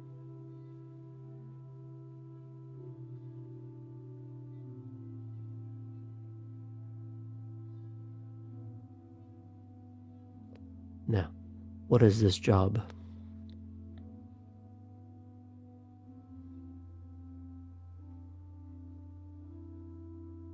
They have not given me specifics yet. Merely floating the possibility. I've been given a few numbers and was asked in a vague general question of what I would be willing to do for clout. Who?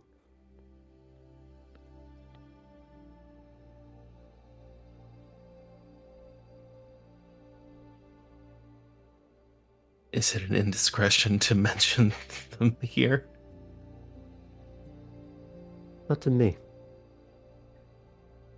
Okay. Matthias, Edward, Lila, and Fitz.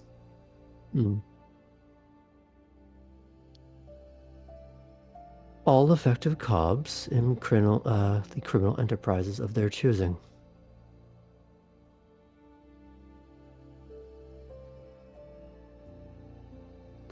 So they would be appropriate individuals to learn from. The step to avoid, however, is any pitfalls they create for you to create a fall guy. Now, they're not cruel dealers in that sense. Just don't give them a reason to.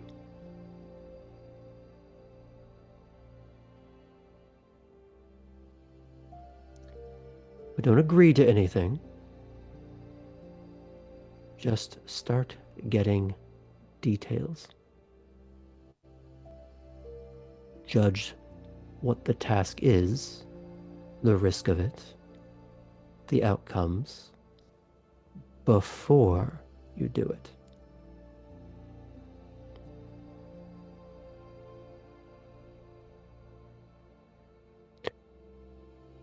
Think of the potential outcomes, not just the benefits, but the consequences. Who are you upsetting? Who are you turning into a potential enemy?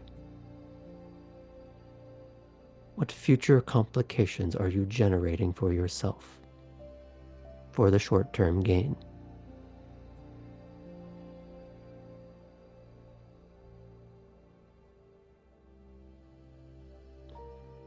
Is any of this making sense to you? Yes, sir.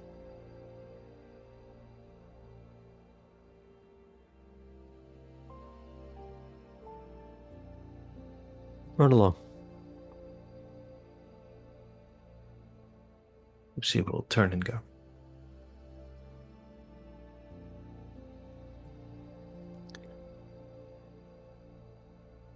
Is it okay if we fade out from that, or did you have any further? Okay. Let's check in with Cora before we go to break. Last we saw you, you were, I believe, in the library. You had been... No, you'd stepped out, I believe. I just stepped out, yeah. Okay. So where were you headed? Really, apart from checking in with the other new bloods until later tonight, as things start to quiet down and I need to head to Mr. Hezekiah's office. Mm. I only have a couple quick little things to do. Mm. If I can find myself in the eye line of Grace, I just want to acknowledge her, to say a little remote thanks. Mm. You find her in the main parlor, or like the main hall, I mean. You probably would have seen, from one perspective or another, that mean girl clique. And it had shifted over the course of the evening. It's largely stayed fluid in terms of who came and went. There's a few that stayed fairly static, but at the moment it's sort of fractured off in the smaller pockets as the clique had to give way to business.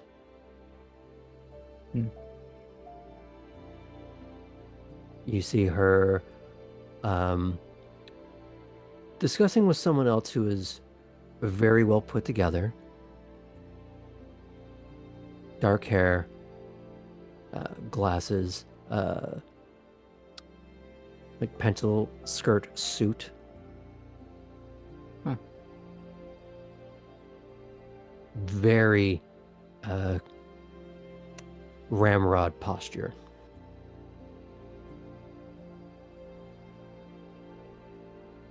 I don't think Cora is going to interrupt Grace St. Louis after all.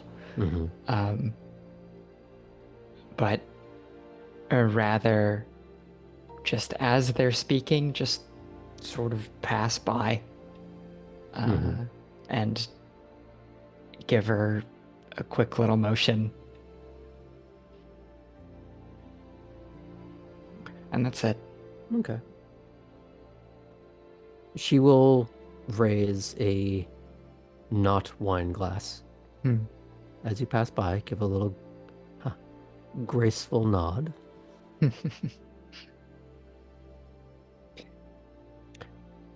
The other woman has no such glass, but she does take note of you.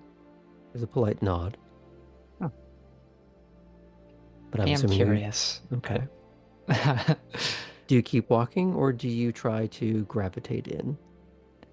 At this point, I think I will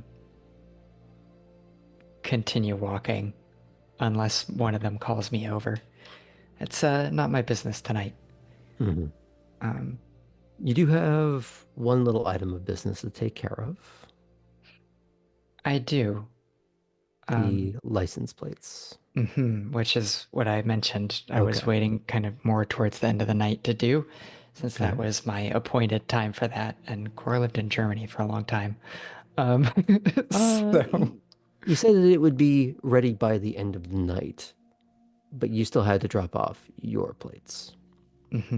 Remind the audience what those plates say. Yes. So they say Bone Racer, or they could say Bone Racer, but you know, you can only fit 7 letters on the vanity plate in Georgia, so I'll put it over here.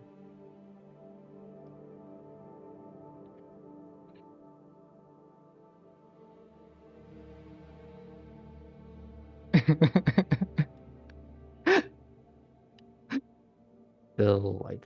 Essentially, yeah. Okay. Do you want to take your plates and either try and find Edward or Lila?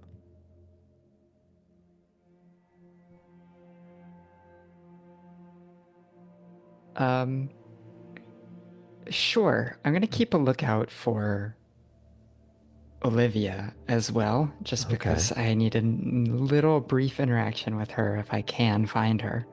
Sure. But Other than that, then yes, I was kind of waiting for things to clear out a little Mhm. so that I could more discreetly remove my license plate, um, and then bring it over.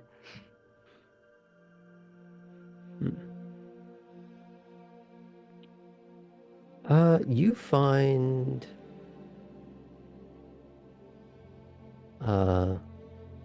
Olivia talking with a reedy,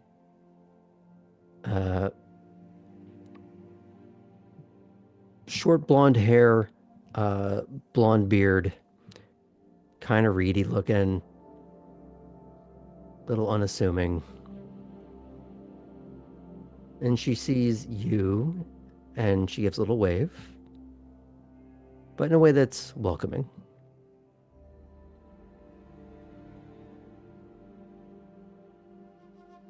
I'll return the wave and head on over. Okay. Cora, hi. This is Paul. I don't know if you've met yet. I don't believe so. Hey. And he's stunned, it seems like, by being introduced. And so there's this moment where he doesn't know if he can reach for the handshake. I'll reach a hand out. Okay. Hi, nice to meet you. Nice to meet you too. So, how are you finding this evening? I just wanted to thank you for the gift the other night. It really took me back. Oh, good. I'm glad.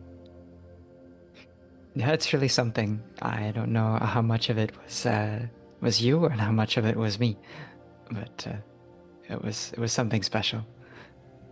You see Paul kind of give this look like he kind of wants to fade into the bushes, or he doesn't know if he should.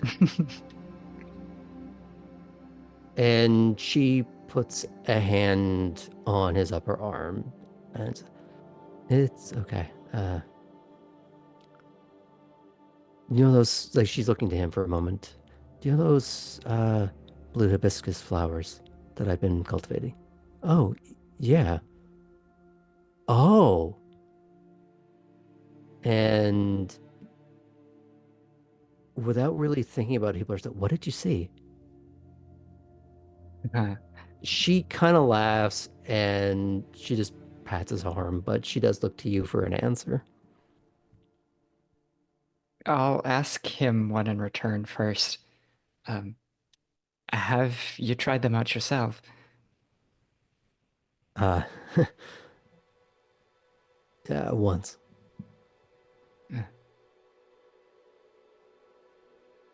It was a scent first. Fresh ice.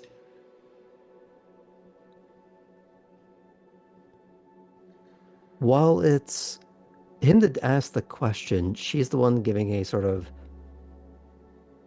combination of soft and warm expression as her head sort of cants to the side a little bit in listening and in thought. I'm not sure if you're planning to elaborate any further on that, but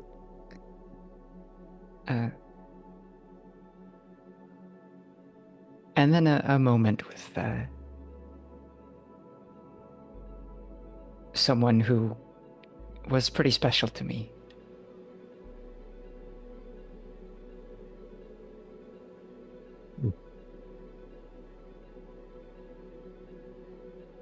it's different for everyone. I'm glad I brought out something you were fond of. It was so fleeting. I felt like maybe I should have tried to stay for a while, but I was a little bit overcome, frankly. In your defense, most highs are fleeting.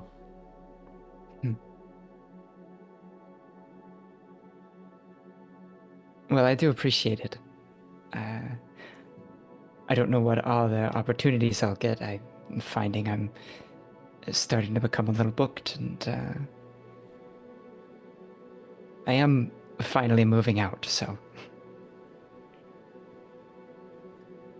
There's a sort of march of steps in his expression of moving.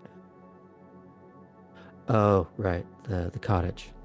Yeah, I'm still fairly new. Haven't been here a week, so.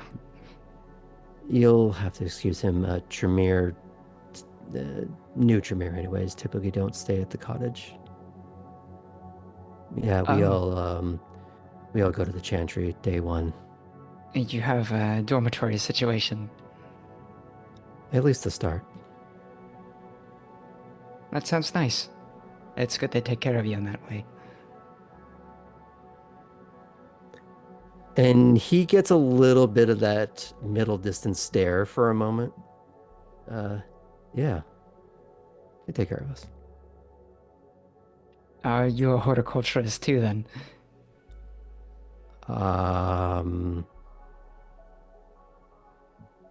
He kind of looks to her. She gives this little sheepish shrug. Like the kind of look you give a person when you go, I want to help you, but I don't know how, buddy. He goes, it's still undeclared major.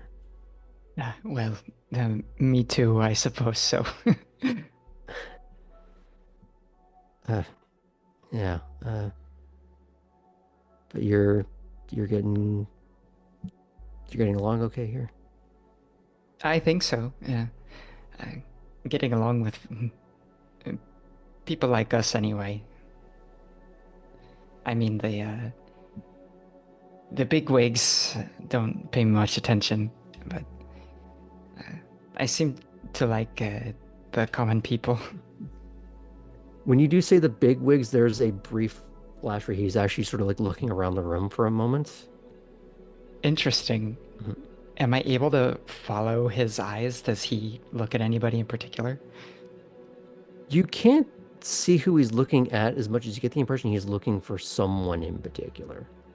Okay. And there's a moment of where he doesn't see, and his shoulders seem to relax a little bit. So, almost expected to see somebody.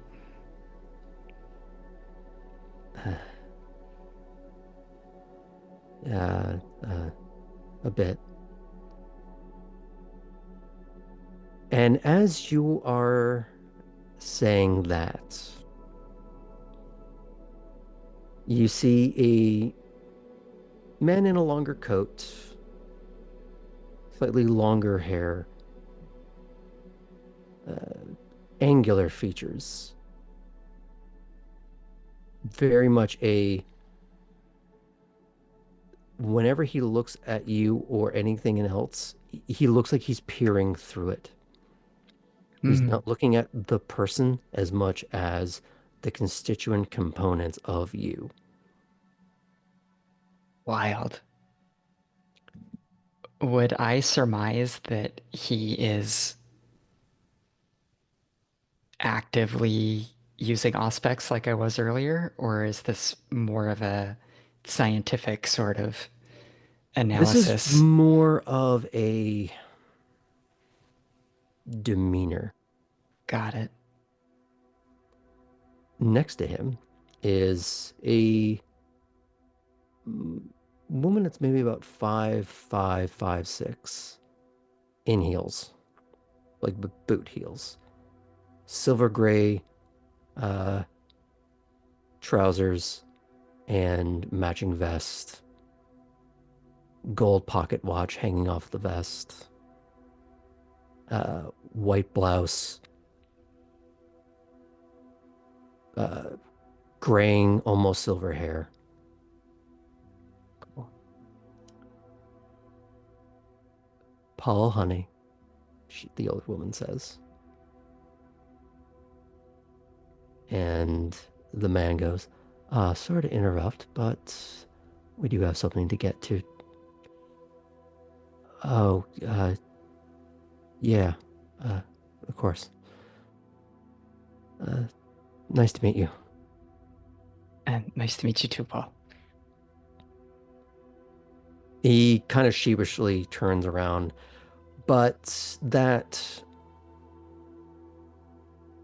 initial sensation of hackles raised when he was looking around Mm-hmm.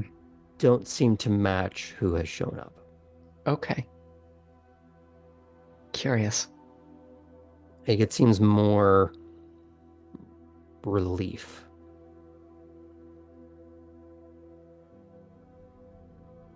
And the sort of tall man with the longer hair and the piercing gaze just looks at you and goes, "Ah, Miss Violante, charmed." I don't believe I've had the pleasure. Maximilian Keller of House Tremere. Mr. Keller, well, it's nice to meet you. I understand you spent some time in Frankfurt. Yeah, that's right. It was my first new home. As someone who spent a great deal of time in Austria, I'm sure we could share a few stories. I've heard about the Austrian chantry a little bit. I'd love to know what you've heard. We should certainly talk it over sometime. I look forward to it. Nice to meet you. You as well. And the trio walks off, leaving you with Olivia. Oh, I should probably go with him. I understand. It seems my mention of higher up summoned them. Maybe being in the presence of you all is giving me some spells. Well, Alcavians often have the power of synchronicity, so that tracks. It was nice to see you. You as well. I'm gonna go make sure he doesn't burst in the flame. Of course, looks like he needs the help. More than you know. And she scuttles off very, very quickly. And I think from that scene change, with everyone gone through, we're going to go on a bit of a late break. And we'll see you all soon.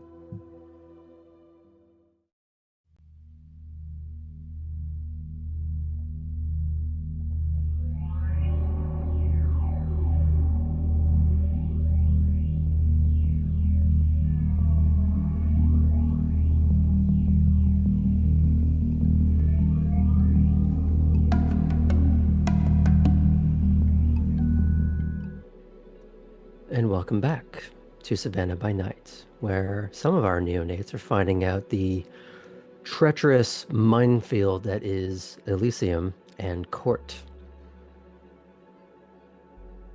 We're going to pick up with Cora and a short errand that she needs to get done. Yes, after the Tremere leave her, she will just quickly pop outside, open the trunk of her car, pull out her little tool set, and get the screwdriver, close the trunk, and take off both the front and rear license plate. Then sort of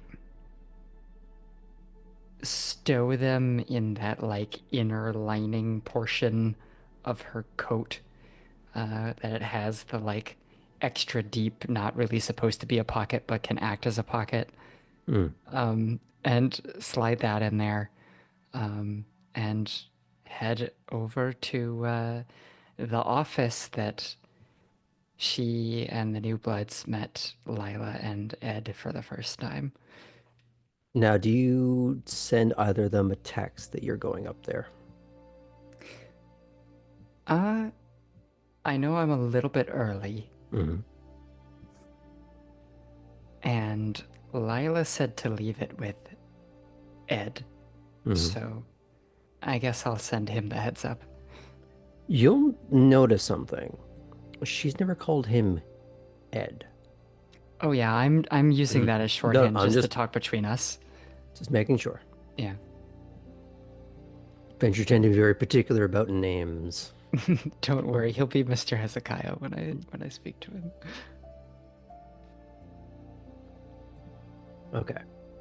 So you're just going to go up and leave those there. If you're trying to get into that office, the room is locked. Okay. So you could either leave them against the door or just the wall next to it. Lila specifically said on her desk. So that was my goal. Is there like a little like mail flap? You don't see one. You could make one, but breaking the panorama is a good way to something max headroom. What about this is an old building. How is the gap in the door? Ah. Good for paper, maybe. Not for a sheet of metal. Not even one at a time. All right. Well, in that case, the little message that she will send to Mr. Hezekiah will be,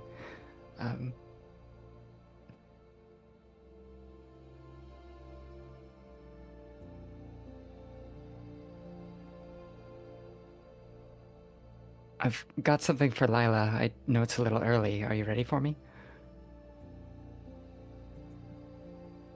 You get back.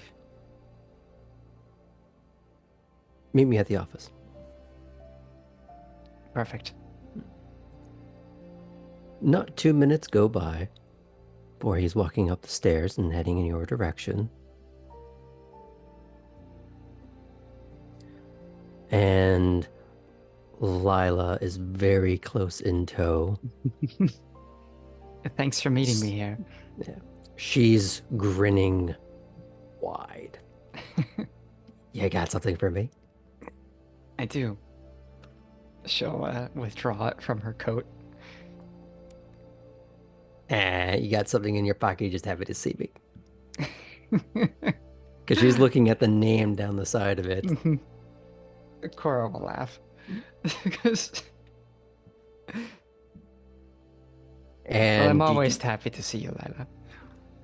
Oh, I mean.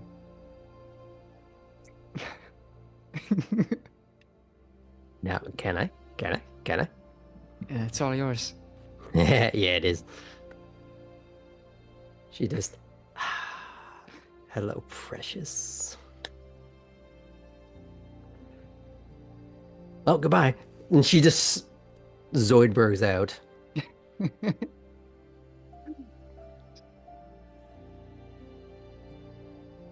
Well. Now we can bring things to order, shall we? Of course. Gesture to the door as he goes to unlock it. He waves you in. And the office is fairly pristine, though a certain amount of well-organized chaos in places.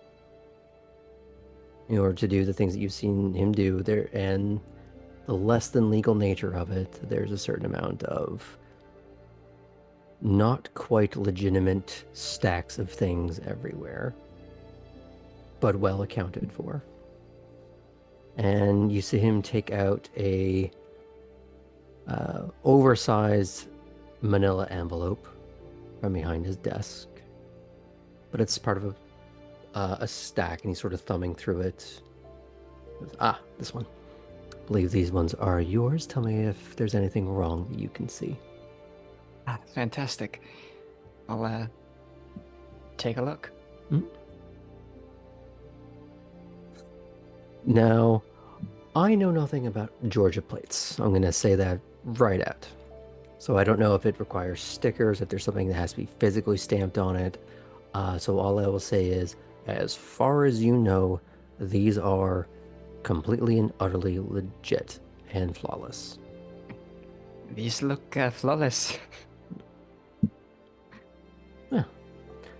So that happens when you own one of the presses, and you know someone that can create the number. How long did it take you to come across both of those resources? Oh, Lila has been around a while. She's useful that way. But as for the other things, oh, I would never give away my own secrets. Of course not. Well, I do appreciate it. You must be pretty good business partners. Bit of an odd couple, but we make it work. But other than accruing cars, how else are you getting along? I think I'm doing rather well anyway. Found myself some things to keep myself busy and making friends, you know.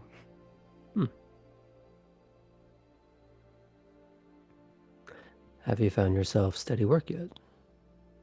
I believe so. There's hesitation. Oh, well. I've had a trial run so far. And, you know, I think the rest will go just fine. Let's hope for your sake. But if you're ever hurting for work, you know how to get a hold of me. Oh, you'd have work for someone like me. Potentially. Okay, well, I never like to throw keep- away a potential resource. yes, and I like to keep my options open as well. Well, as has been true, I can appreciate diversifying your portfolio. Yeah. I'm certain. Well, I have other appointments to keep up with, so unless there's anything else. No, I don't believe so. I won't take any more of your time. Before I leave, I want to glance around the office. Is there anything on either of the desks of these co-conspirators? Her that- desk is actually be in like a room behind that room. Okay, so I wouldn't be able to Mhm. just casually see it You remember in the first from my introduction? vantage. Yeah. Yeah, she had peered around it. Mhm. Very here's Johnny. Oh well, maybe I'll get a glimpse at it another time. In that case, Mr. Hezekiah, do I see anything of a personal nature or slightly idiosyncratic on his desk? Is there like a magic 8-ball, a lava lamp, something, or a photo of some place, a postcard, anything that just kind of speaks to something that is beyond maybe just his work professional life? Interesting.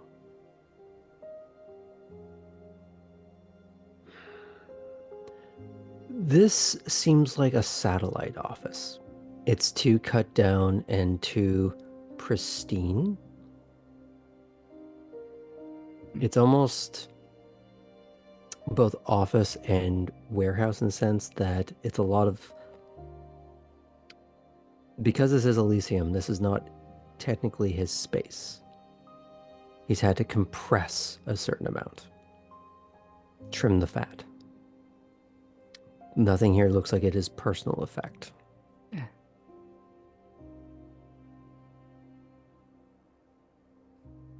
Or maybe he just runs a very tight ship. Hmm. After all, you know that Lila was in that back room playing video games, or at least that's what she claimed. I don't think I will quiz Mr. Hezekiah on it tonight, as Cora is so often interested in doing. But she'll make a little note, and maybe when he has a little more free time, she'll probe a little bit about that. Okay. So you're going to go out and start putting these on your car? Okay. You'd also mentioned on break that you wanted to send a text. Do you want to do that kind of simultaneously? Sure. she'll say in the group chat with everyone, it's been a night or two. Meet up at the gazebo in maybe 5-10 minutes. Just see how everyone's doing. Add it as an extra message after. Does it become increasingly more like one sentence per message kind of thing? I think Cora tends to text in that manner, yeah. Okay. Does it get more rapid as you're sending out more? Like it's almost like the desperation, or is it more calm than that? Not in this case. It doesn't. I don't think it would come across as feeling like desperation, especially when the rest of the group is used to seeing the way that Cora texts. Okay. Like, So okay, she nothing's just different. tends to kind of text like she's sending like Morse code, where it's like first message, second message, Oh. third message. This could have been one text. I know so many people that do that, and it infuriates me. Yeah, I don't text like that in real life, but it is a little bit frustrating for me as well. Send but me the I novel. like it for her. Send me the novel. I'd rather read that. I don't need the word by line. That's psychosis. And yeah, the question is, how does everyone respond to that? And everyone does see it, aside from Ellie. I'll give it a thumbs up.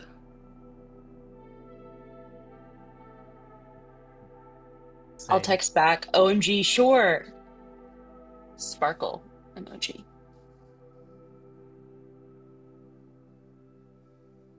Artem doesn't say anything, but he will probably be there.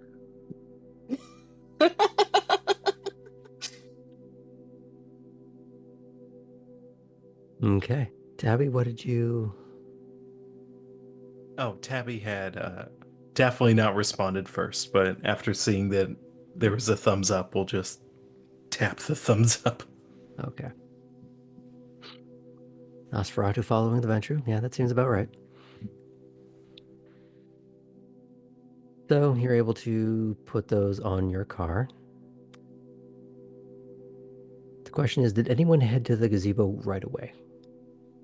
Or did you give it that 10-15? Ooh, interesting. Who went there first? Went where first? The gazebo. Is it in walking distance? It's behind the house. Then yes. Okay. I'll do one more lap around the inside and then head out. Okay. Yeah, Artem- I also want to look around a bit Okay. before going. Ellie, did you stay up on that balcony? Sure did. Mm-hmm. You start to see some of the new bloods filtering out. But not towards the front door. They're going out the back, which is where you have easy access to the gazebo and the docks.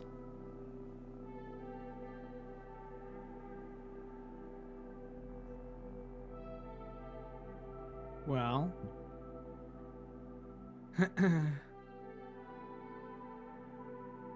I could always use some fresh air.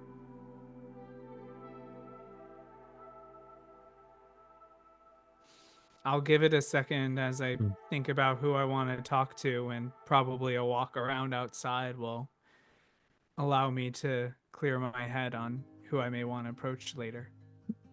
Okay. So I guess we're going to go with Tabby gets there first. Kind of doing the John Travolta, looking around, maybe a little nervous, a little lost. Tabby looks very out of it.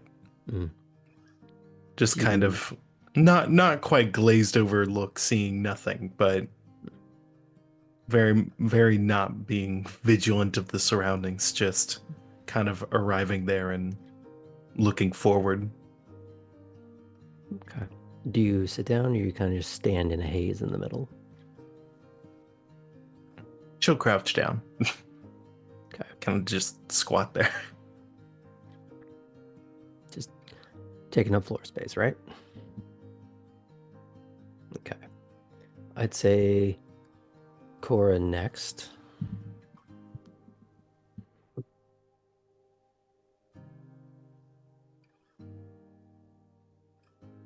Taffy, hey. Hey. Looks like we're the most punctual. Yeah. Tabby looks oddly quiet and is not avoiding your eyes, but is clearly thinking about other stuff. Does engage if engaged with, but not a good conversationalist. Cora's got some good persympathy. Can I tell that something is up? Yeah.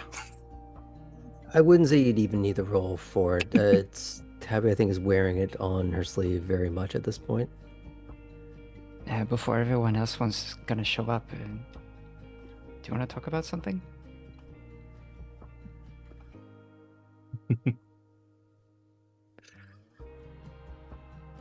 She like kind of looks crazed for a moment and just kind of creepily laughs to herself aloud.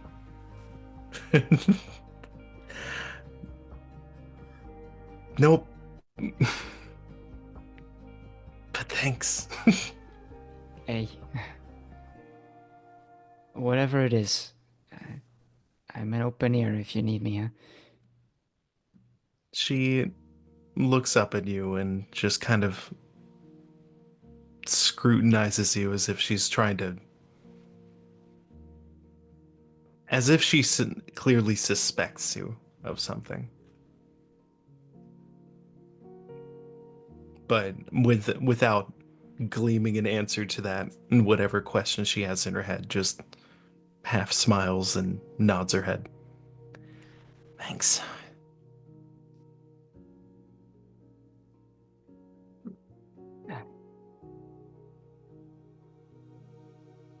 Do you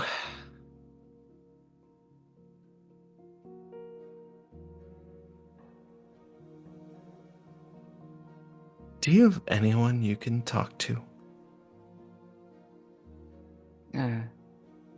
Yes, I think so. There's people back home. So then, do you Well, know the Neonates?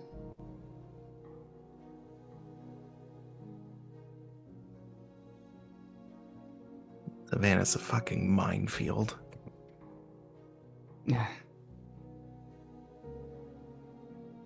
Yeah,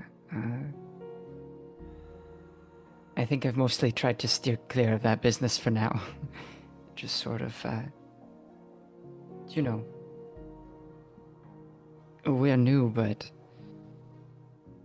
talking to people who don't seem like have so much invested quite just yet. Or maybe they do, but I don't get into that. Get into what? Whatever it is, the schemes.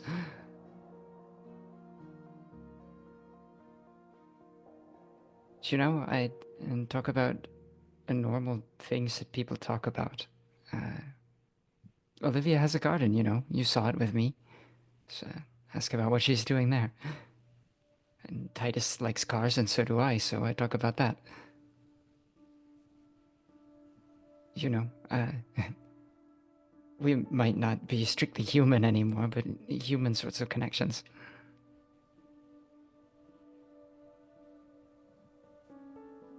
The connections thing is very hard. Mm. I didn't.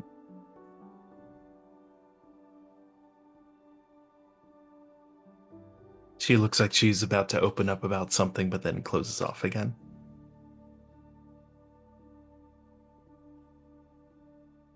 Yeah. But after a moment, she does speak up. I've found that my attempts to make such connections have been very punishing so far. Mm.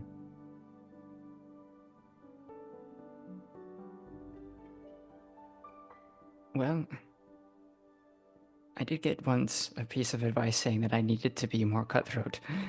But so far I'm not sure how well I've listened. I'm doing okay. So,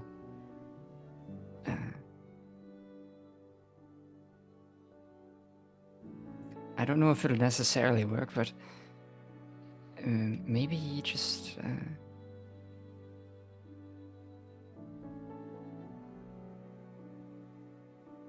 people around here.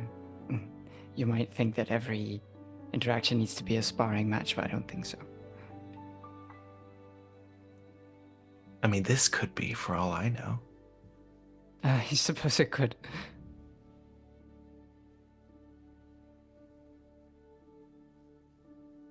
That was an interesting thing, too. In my old line of work, how do you impart some kind of authenticity when there's so much transactionality about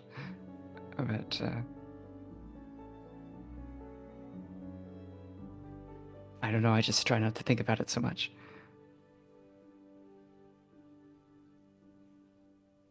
I'm tempted to close off entirely. I don't know why I'm telling you this.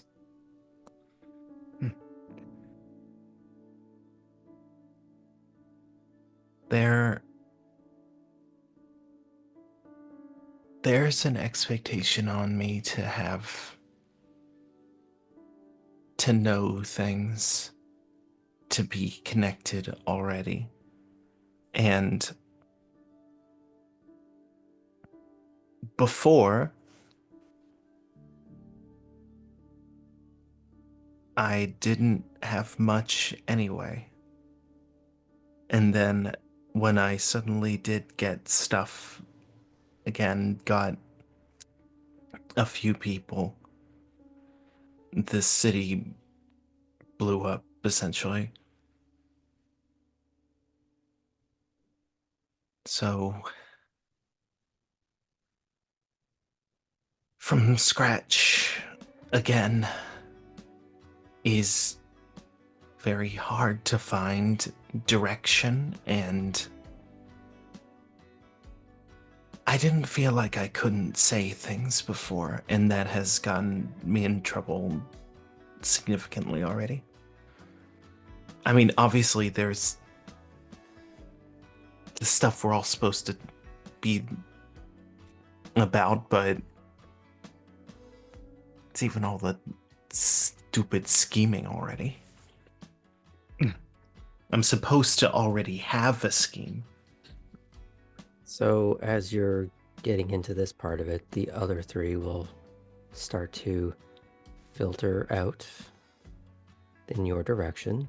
Maybe not all at once, but they are starting to show up. Now the question is, Ellie, are you following them? Or are you trying to... What are you trying to do here?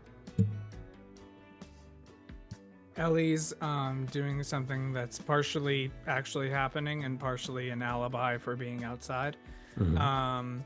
And what they're doing is they're texting Lila, and the question they're asking Lila is,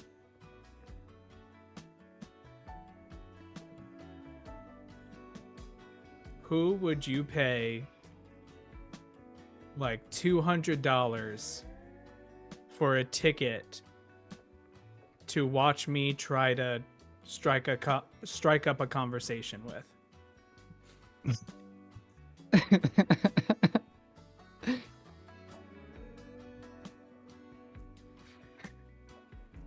You get 2 gifts.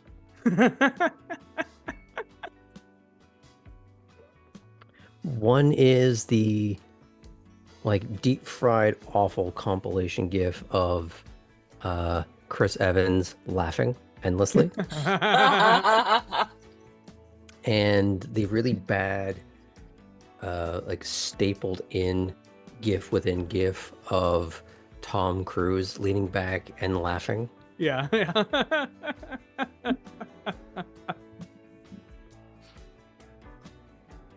I have ideas is all you get back as a message. Great.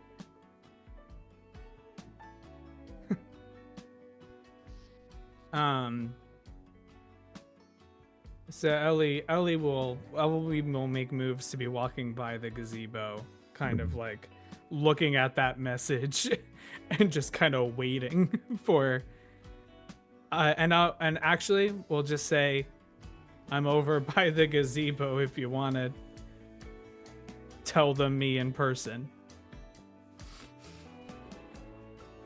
We'll get to that in a second. We have to switch the sequence here because the others were coming out first to go to the gazebo, so we're going to have them saunter into the scene first. As the rest of everyone is walking up, Cora will have, facing the inside of the gazebo, got her arms up on the railing and leaned back on it, kind of close to Tabby. Goes, well, think of it this way. How many repetitions did it take? And now you can drive a manual car, huh? So you start with the little things piece by piece and don't think about the hole so much, and then eventually the hole is there. It takes time to learn a skill. I got real lost on that analogy, but I think I understood what you were saying. I can't drive an automatic that well. Were you at the racetrack? My point is, in a short time, you learn to drive a car. And it seemed intimidating, but it just took breaking it down into pieces first.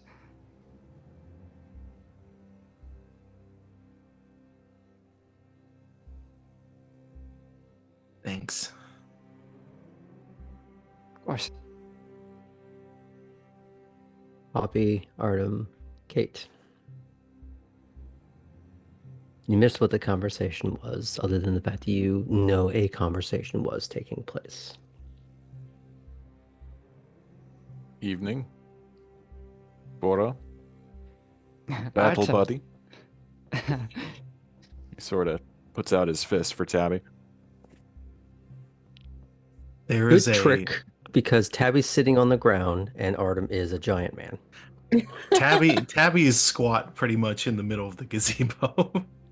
But there's a very complicated, very quick, imperceptible interaction when that greeting is made and the fist is offered to her. Okay. Lot of emotions move very quick. Artem, I'm going to have you roll perception empathy. Ooh. Mm-hmm. This has gone well for you. This is your area. Well, perception I have. Do you have empathy? No. Okay, so this is going to be out of 7. Okay. Okay. Okay. 1. You got 1. Okay. Can you give us a little bit of where that's coming from? I have a guess, and I want to see if I'm right. What you got out of a bunch that just happened in an imperceptible little moment was that fist bump meant a lot more than a greeting to her. And she will bump it back tentatively, try to keep back the complicated stuff. Hey. He looks at Cora. Usually she hits harder than that. I guess we're here. Ah, that's right. You two did some boxing or something. We're talking boxing, and Poppy like hops over and sits on the ledge of the gazebo, like next to Cora, and kind of bumps her with her shoulder softly. Yeah, Cora will nudge her back playfully. Wait, And I, did you all start a fight club without me? We would never. Thank goodness. Thank Or goodness. I arrange. Also, I am think pretty you're not intense. supposed to talk about that stuff. Oh, you're so right. I want everyone to realize for a second the personal growth that just happened in that moment. You're not supposed to talk about It all comes full discretion. circle. Indiscretion. Can Tabby's get you a just like, shirt. indiscretion. I, if Tabby had a tassel right here, she could move it to this side now. Graduate.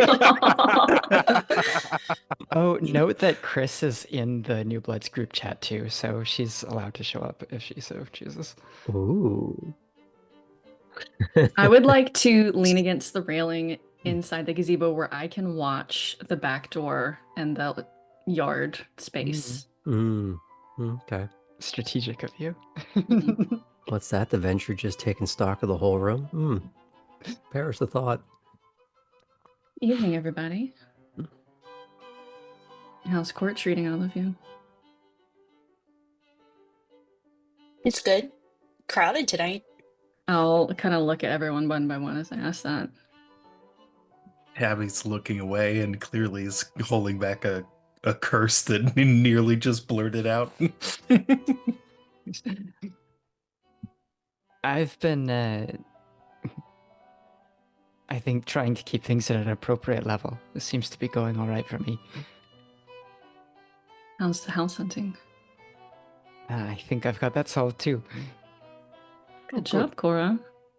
Yeah, we'll need to throw a little party celebrating the fact that I've graduated.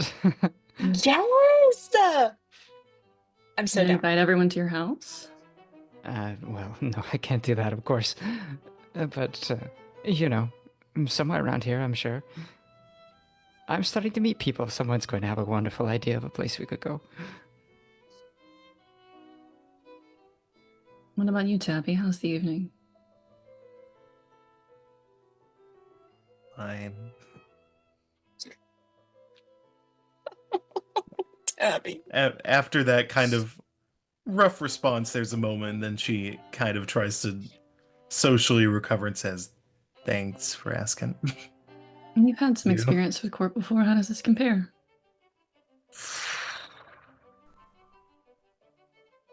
Still finding your sea legs? Yeah.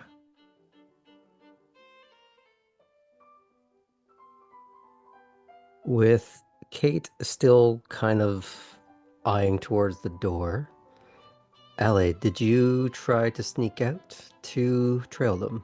I guess you did, because you were standing outside texting. So you would see Ellie wander into your orbit, not in the gazebo, probably couldn't listen to what you're saying, but is outside, visible. Hey, Tabby. What do you know about Ellie?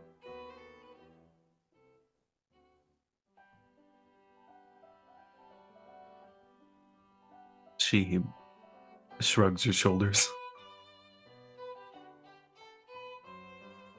They just keep popping up is all. Yeah.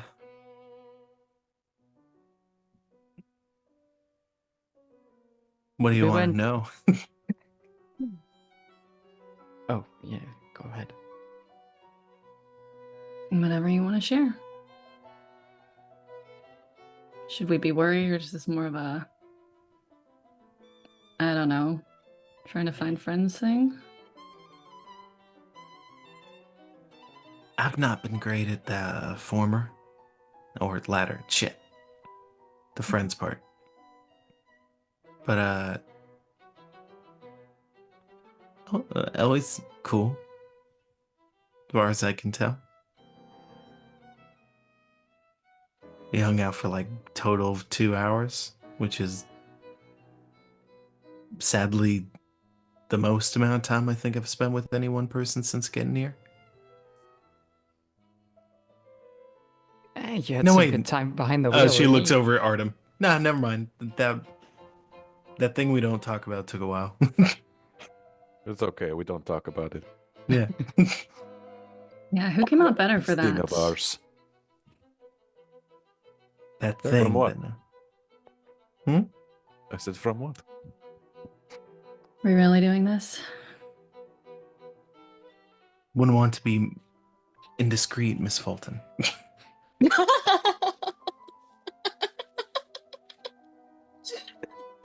I need you to write that moment down for yourself. Because it's the moment that I'm allowing you to use to justify you getting back a willpower. Yes.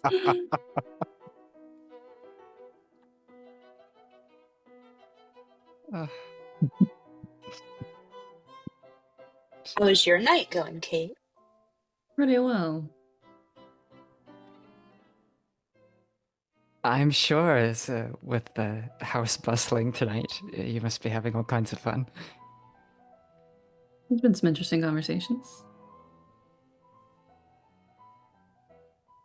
Here to share. I got to meet the Bruja that Chris wanted us to go party with. Delightful individual.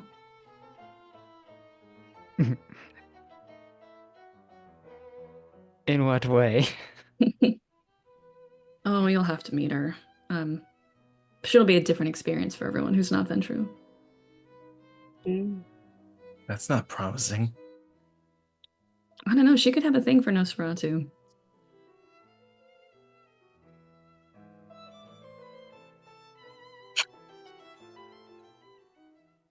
What, Tabby? Donut? Donut? Hmm? What? I said, do you doubt it? Oh, I thought you said donut. Donut? Kate's brought donuts for everybody.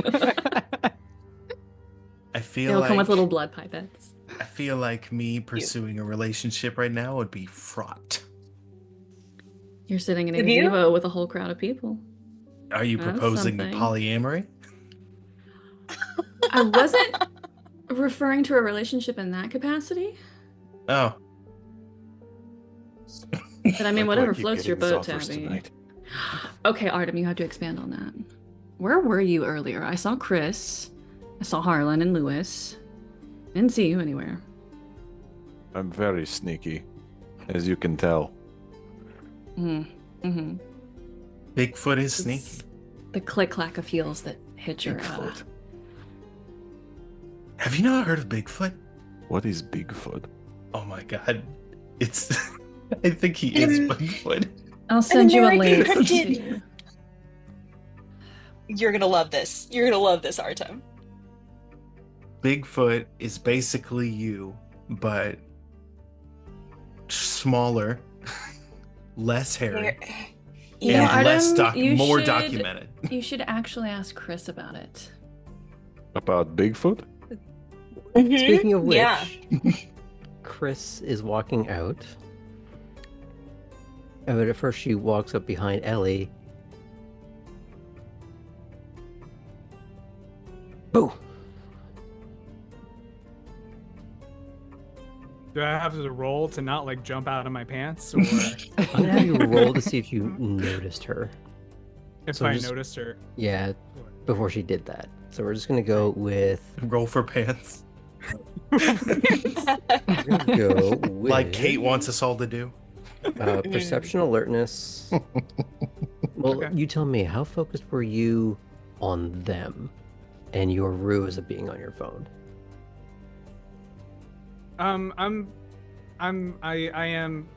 I will say I'm pretty focused on them. I think I would not be as aware that Okay. Chris would have been part of that group chat. Mhm. You had thought that everyone that was going to be arriving has Would have been yeah. amongst them, thinking So- that that new person is probably the other neonate that's been mentioned Mhm. before. So I'm gonna put this just at a 7 of perception alertness. Not a 5 because I admitted that maybe I was.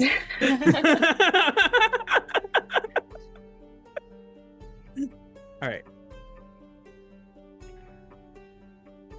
Oh no.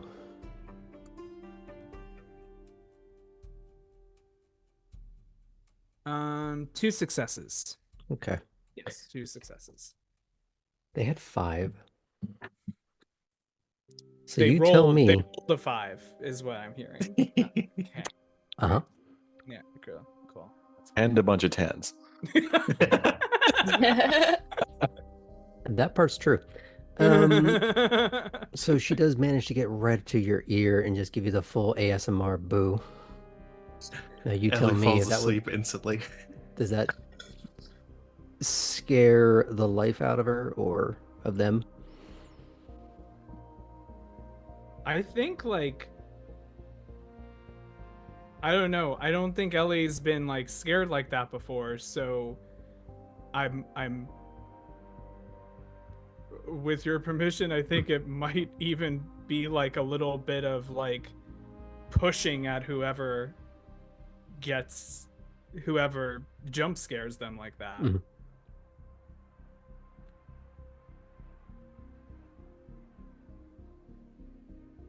There's nothing funnier than seeing a practical joke backfire.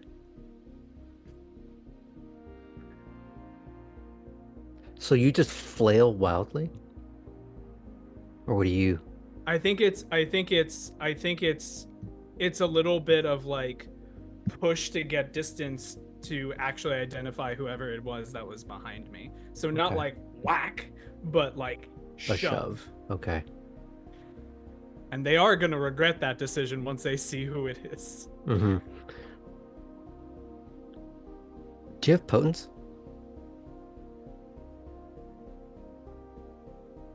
Potence is listed, but I don't have a dot in it. Okay. Roll strength and Oh no. athletics. Oh no. Oh. Graham. This is when we find out Ellie was secretly built for strength and athletics, right? Right. Graham, I don't have a dot in athletics. Okay, so that'll be a 7. Guess how many dice I'm rolling, everyone? Oh, This Oh. should be good. Chris Boy. gonna Hey, throw you out could of the room. explode Looks it. several times. Oh no, this is a roll against Chris. We know how this goes. It's not a botch, Okay. Oh Mhm. man. but I rolled a 5. Okay. There it is. The true Nos curse. Not so much. That's the Chris curse. You, in your sort of blind flail, you basically mush her face. And she's staring at you, like through the open, like gap in the fingers, just her eye just. Dude. Take your hand off of me, or I'm gonna rip it the fuck off.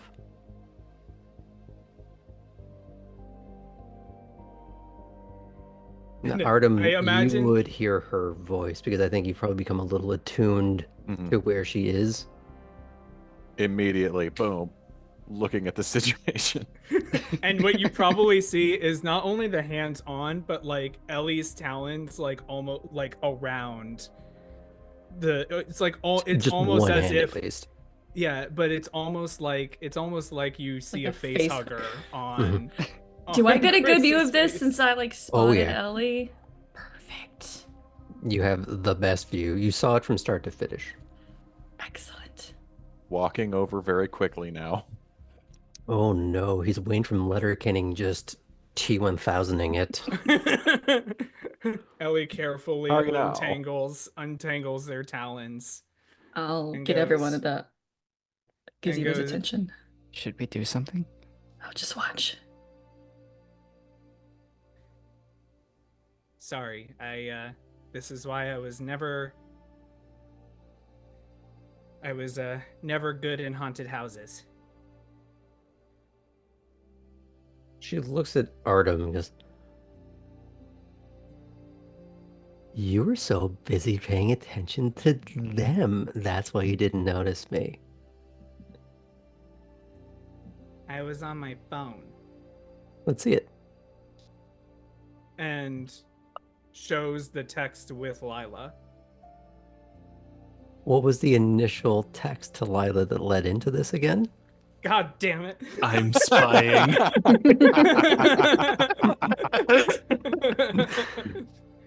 Who would you pay $200 for a ticket to see me strike up a conversation with? Mm-hmm. She's going to read that out loud. That we can all hear. Mm-hmm. Ava Lash. Ooh. You see Chris just point. Yes. Hi, Chris. Fine. And Ellie takes their phone. $200 a ticket. No, this is not something I'm paying for in advance. I need to see it happen. And Who when are you? it's done, That's Ellie. Did you not meet? That's Ellie. It's just Chappie's thing.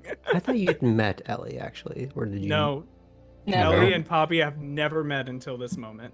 Fantastic. I love this for you. Yeah, and so Poppy and Chris both being here like complicates the who the heck are the New Bloods hanging out with question that she's had.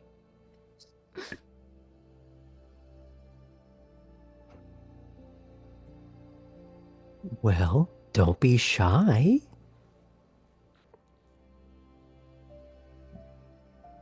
Oh, here's a question. Is Artem just all up in Ellie's face at this point after seeing the mushing on the person he's sort of attached to? There is definitely a want to like let her fight her own battles. So not like that's not quite the energy, but like this honestly it was more for Ellie's protection than hers. Thanks, Artem. I respect that. Because it's true. One strength. That's not a good sign. And she can go full Edward Scissorhands at a moment's notice. So, good call. Well, don't stand there like an asshole. Come say hi.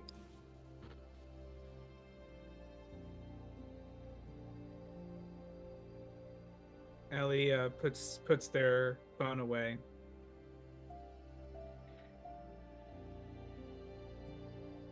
Hello. Hey, Ellie. Hey, Tabby. Hi, Cora. Hey, See, Ellie. I've met most of these people already.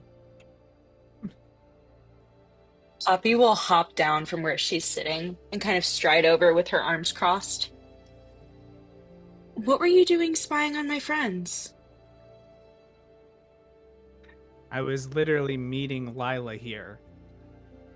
I'm Oh, sorry that you think you reserve the gazebo. I'm Poppy. Ellie. Lila's on her way. I can't wait to see her. Lila never responded that she'd be coming. I know. I think that was Chris. Mm-hmm.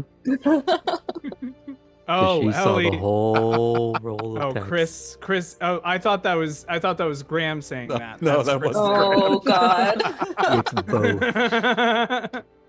Chris just blew your cover. Can we help you with anything, Ellie? didn't blow it. Just because she didn't respond right away doesn't mean I can't be on my way there already. I said I'm at the gazebo if you wanted to meet. Because I thought that would be a nice place to go.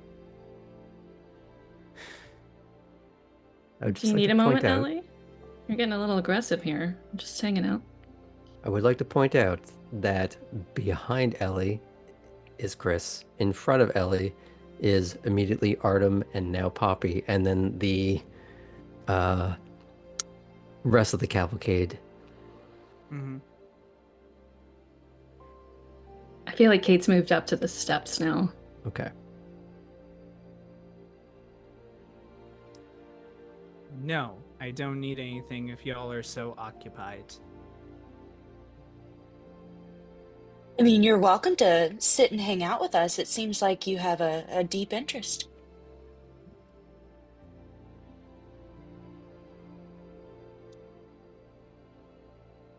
And Ellie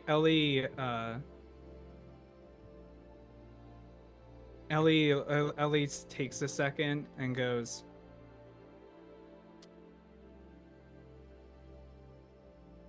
I've actually had a question answered already. Oh. So, What question's that? I'm going to speak to Miss Lash. So thank you for answering a question already.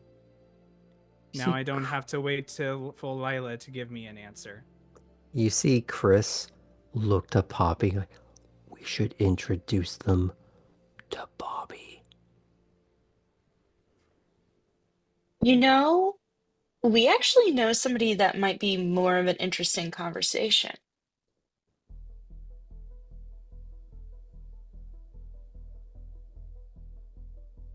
Really? Because this conversation's been so engaging. I really value the opinions here.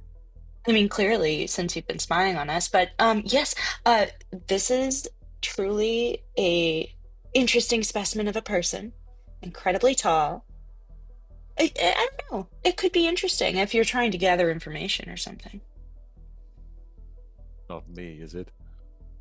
Oh, no, but a friend of ours. I'm not an interesting Distinct from him. It's like Ellie's tried talking to Artem. That's not worked. Their head doesn't bend that far back to look at him.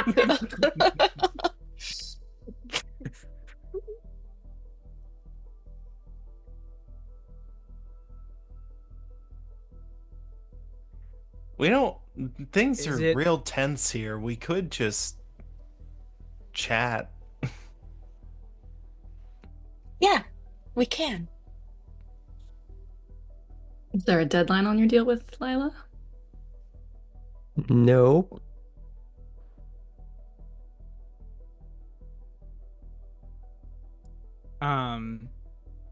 Ellie has some ideas in their head that are formulating right now. Mm-hmm. Just You want to send me those after the game? yeah, totally. I'll send you those after the game. Ellie, To order 5 bottles of cyanide. I wonder what Fitz is using all that formaldehyde for.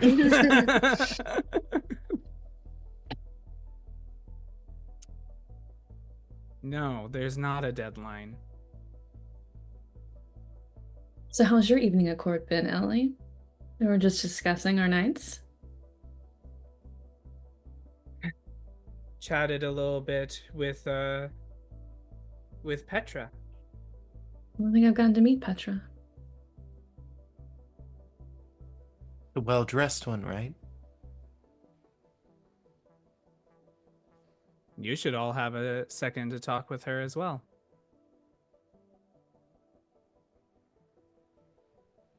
I'm afraid of drawing her eye.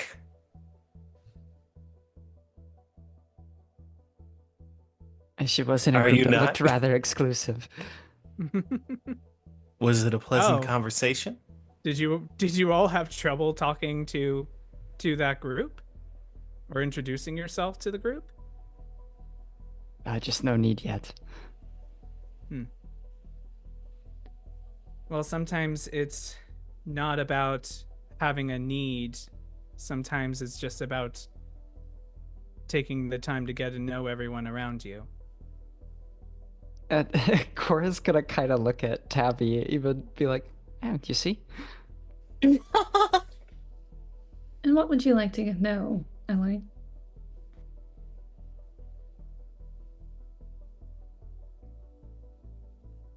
Well, I would like to make sure that a fellow member of my clan is not being used by others. How would we be using Tabby? I don't know, but it has happened to members of my clan before. And so you'll forgive me if I'm a little protective.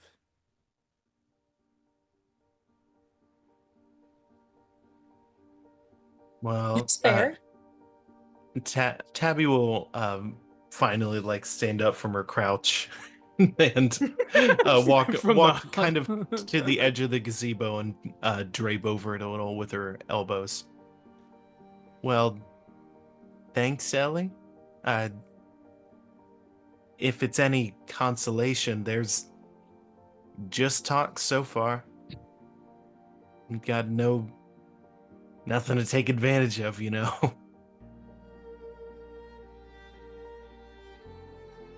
Other than some words of comfort, which are nice. Don't get many of those.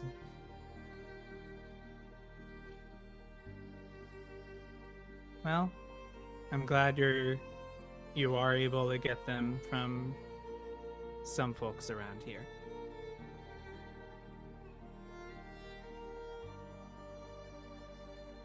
You know, you really could just join us.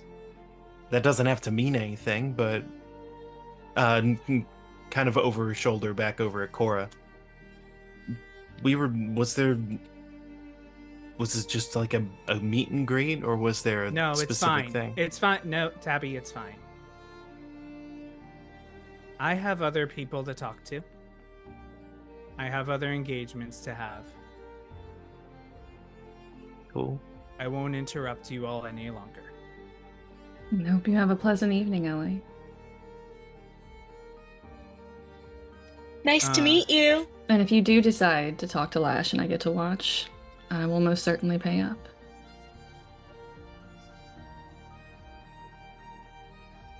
And Tabby,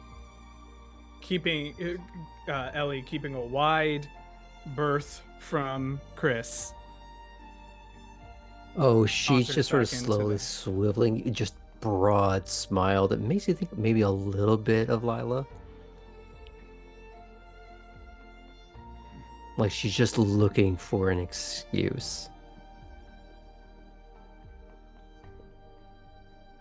And it's one of those smiles that does not reach the eyes.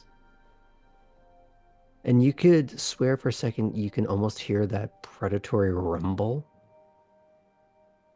just percolating in here somewhere.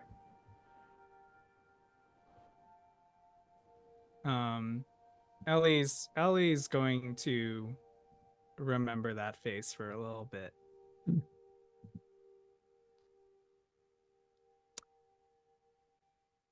And Ellie continues. Ellie smiles back and exits into the house. Okay. You all right, Tabby? Abby's been kind of like watching Ellie leave with a quizzical look on her face. There's...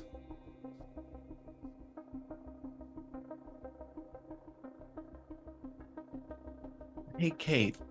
Mm-hmm. You asked about Ellie. Yeah.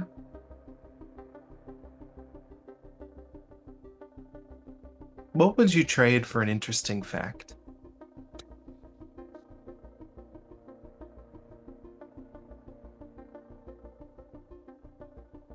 How about a lesson in surviving Savannah? Court doesn't seem to be much of your thing. Kind of happens to be my thing.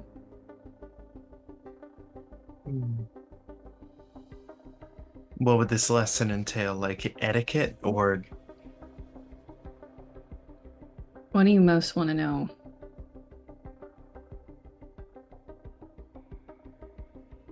You said something about indiscretions earlier.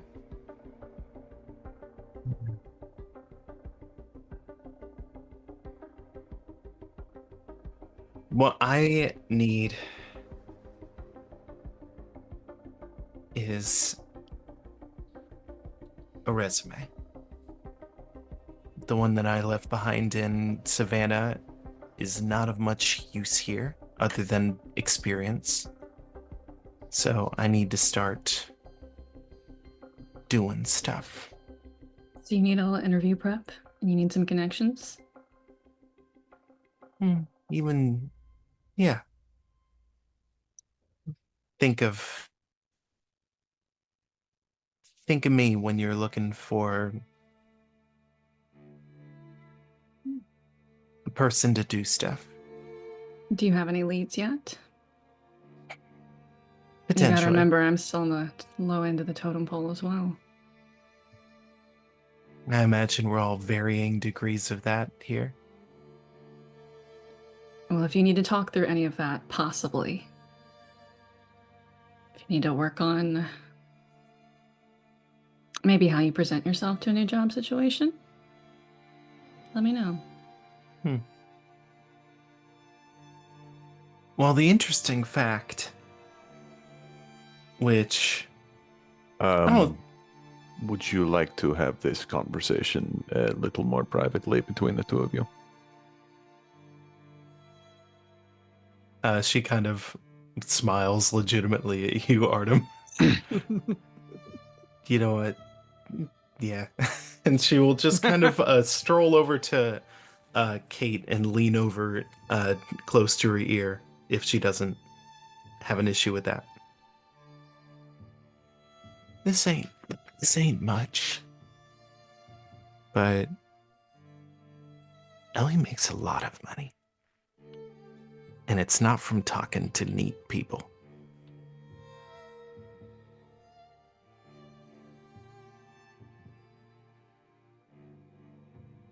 Do with that what you will.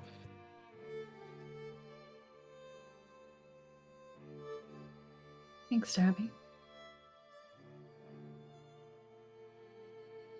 Anytime. Need any more lessons on surviving court politics? I think You I'm know where to gonna find me. avoid court for a bit.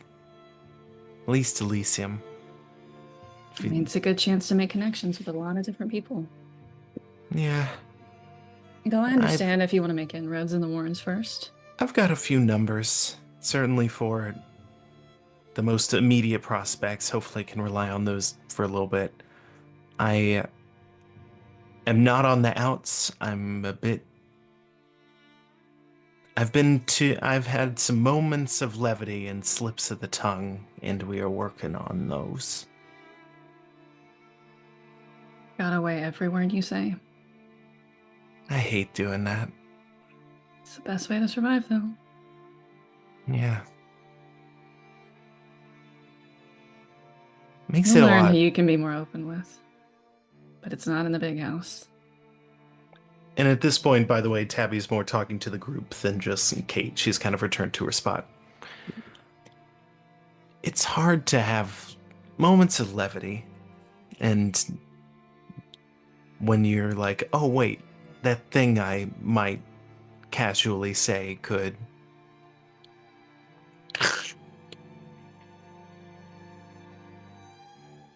I don't know if anyone can relate to what I'm talking about, but in the few moments where I have attempted to make these connections for potential advancement and or just general social benefits, the humor that I've used ended up being bad.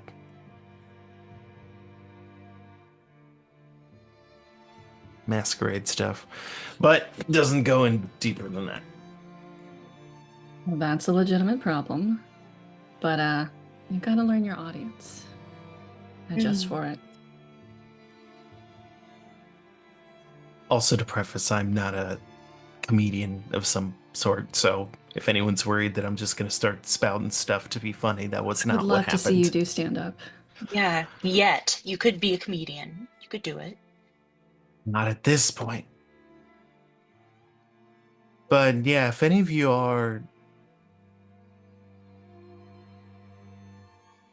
would just benefit from having someone who can get stuff. Obviously, it's a case by case, but I've been in a few houses.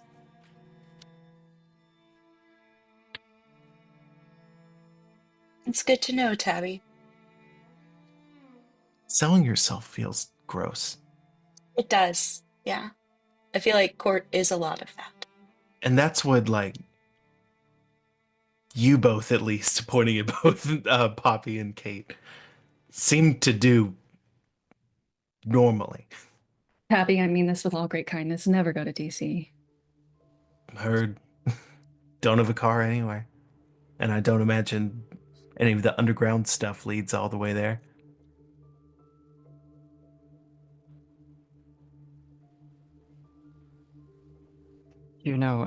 Not to put a damper on any beneficial exchanges, but one of the things I sort of like about this right now is none of us has a whole lot of stake in one another yet, and it keeps this a little more comfortable, right? Yes, but I still don't like the fact that there was a random person spying on all of you. That doesn't sit right with me, you know? Poppy, No, that makes good sense. instincts. Oh, so wait, so you know Ellie already. I'm sorry, I've been working so hard, but like, what is the deal there? How do you know? We What do met, you know about Ellie? we met them briefly. They ask Okay, a lot of questions. That's about it. great.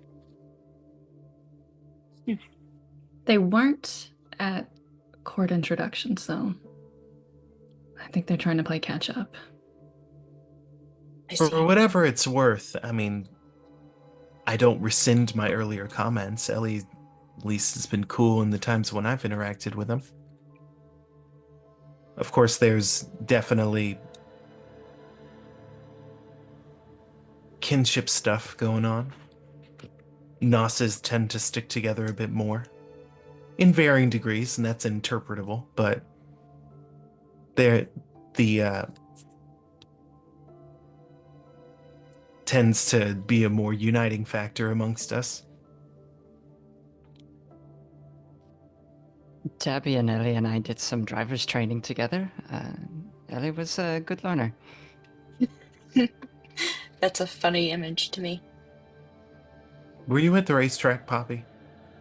Yes. Shit.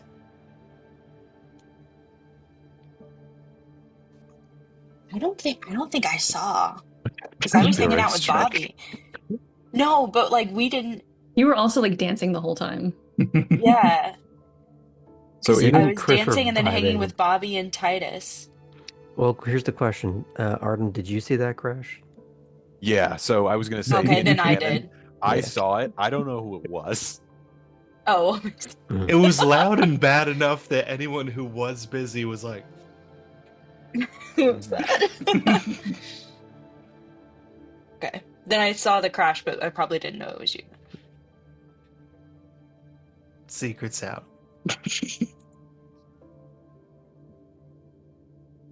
Yeah, here's some free anti-advertising. Don't hire me as a driver. Ah, come on, you have that little faith in my training. I have utmost faith in your training, but good teachers can have real bad students. You know, Tabby, you don't have to let everyone know that was you. It's better to not hide that. I'm just saying not everyone here was there, so Who wasn't? a whole large part of court. Oh, court. I mean, Maybe when you're presenting your resume, maybe don't lead with your negatives. That's what I'm saying. well, I didn't in this one. That was the second thing I said about myself. Progress is progress. It's like a sandwich. Now you have to say something good.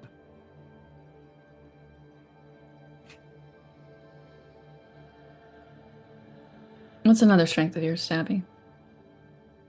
She can fight. And that thing you don't talk about? I'm good at cats and rats. What thing? You know what, Artem? Fuck you. It's the No. dumbest. You've seen the movie, Kate, right? Yes, unfortunately, I briefly dated a film bro in college and I was forced to watch it more than once. Then, if nothing else, you get that there's a joke to it. But at some point, you've got to let it die. No. I don't know what you're talking about. So, seriously though, this instructor, is it worth taking a stop by? Oh, absolutely. I was Yes. actually going to try to find her tonight. See if we can Honestly, set up another one. We all should go. If Ellie's still inside, invite Ellie. I'd Yo, be one up for sec. an introduction. Tabby's gonna get up and try and go track where Ellie went. I'm working on a different kind of self-defense. Oh, really? Oh, what do you Yeah, have in the works? I've got a job at Veritas. It's the security company. Interesting. Ooh. Okay, so you carry around a little taser or a baton or something?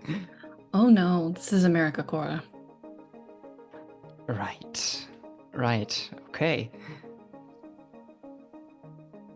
Not Pew here pew? though. Yes, not at Elysium. Think about someone who would try to bring a gun here.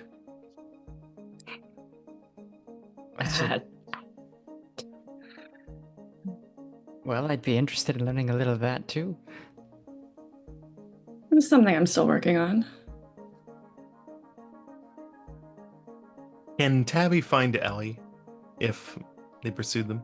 We'll get to that in a minute. Actually, I think we'll have to get to that next week. As Oh. part of this conversation is starting to peter out. We're going to just touch back with Ellie for a moment as they're heading into the house ahead of all this.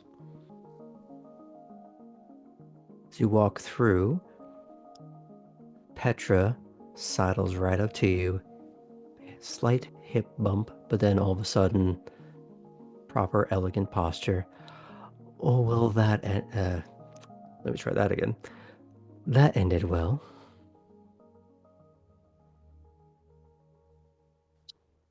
Yep.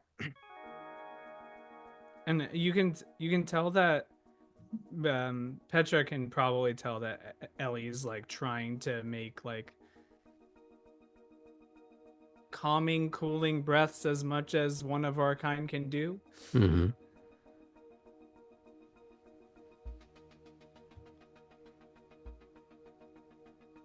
Yeah, you're right.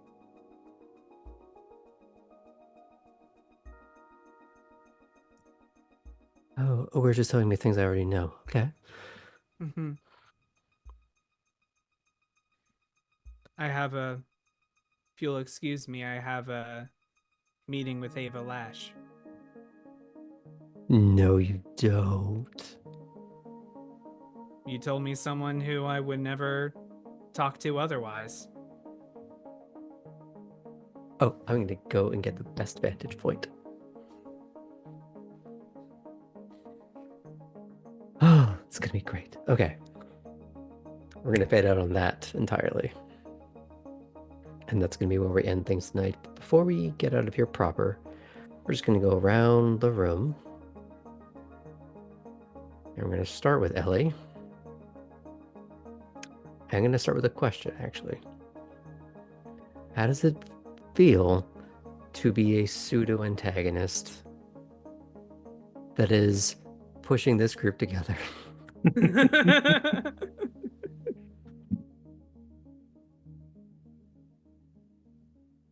Graham, you know this because of our previous sessions. But Ellie has a problem with holding grudges. And Chris just embarrassed the shit out of them. And Ellie has learned that the best way to gain respect from someone is through fear.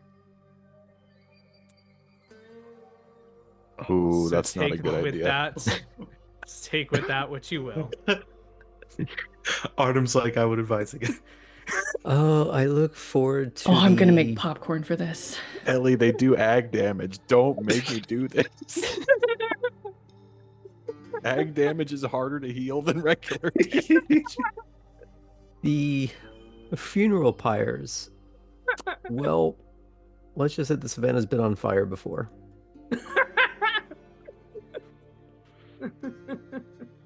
History doesn't repeat, but it often rhymes.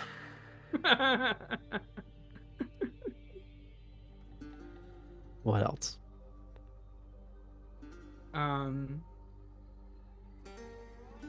Ellie is going to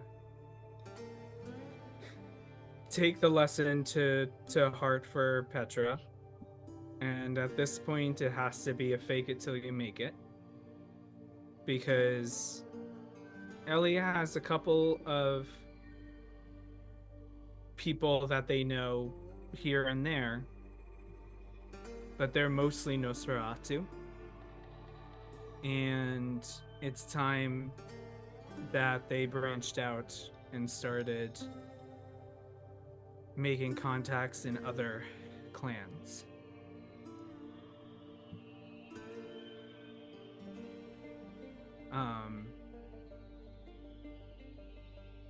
Because they're honestly a little jealous that Tabby now has a group that she can seemingly depend on.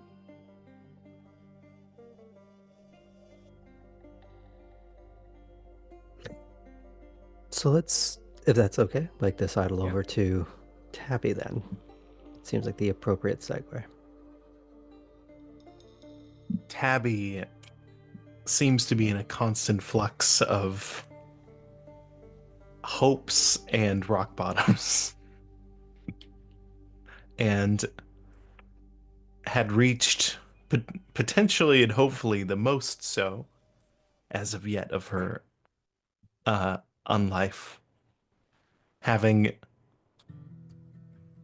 gotten strike 2 on the discretion checkboard.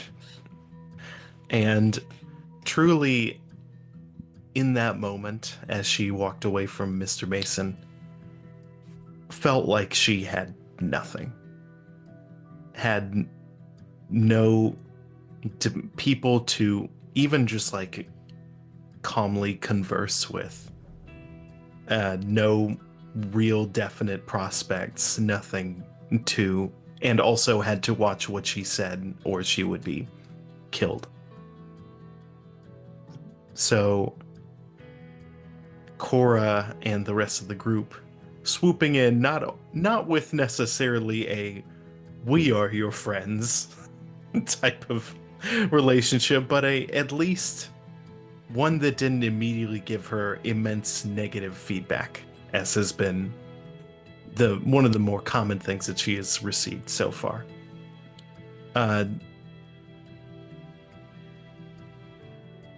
Seemed to ease some of that rock bottom, make it more of a soft rock bottom, and something shifted in her a little bit when she detected that Ellie might have been lying about why they were outside. And seeing, even if Tabby didn't really know what was going on, the fact that Ellie's, in the brief moment that the two interacted, not hard up for cash, and therefore would less likely be driven by dares for monetary gain, seemed like there might be some other thing going on.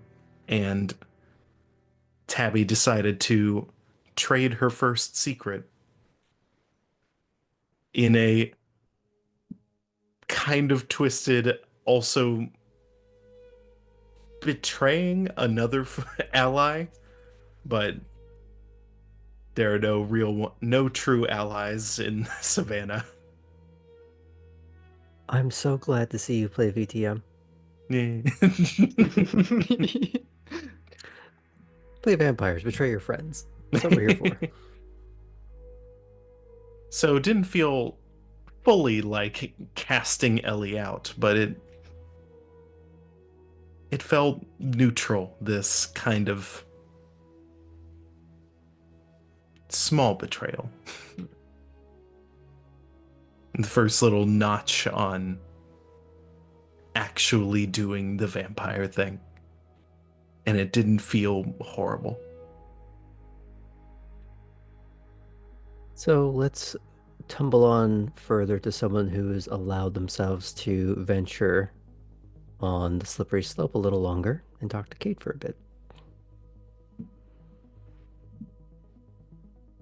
What a ragtag group of neonates. But all of us gathered together. This has been a chance to just sprinkle in a little bit, see if it's worth putting in any more into them. So, like we discussed last week, Innsbruck and I, you think in decades, think in generations.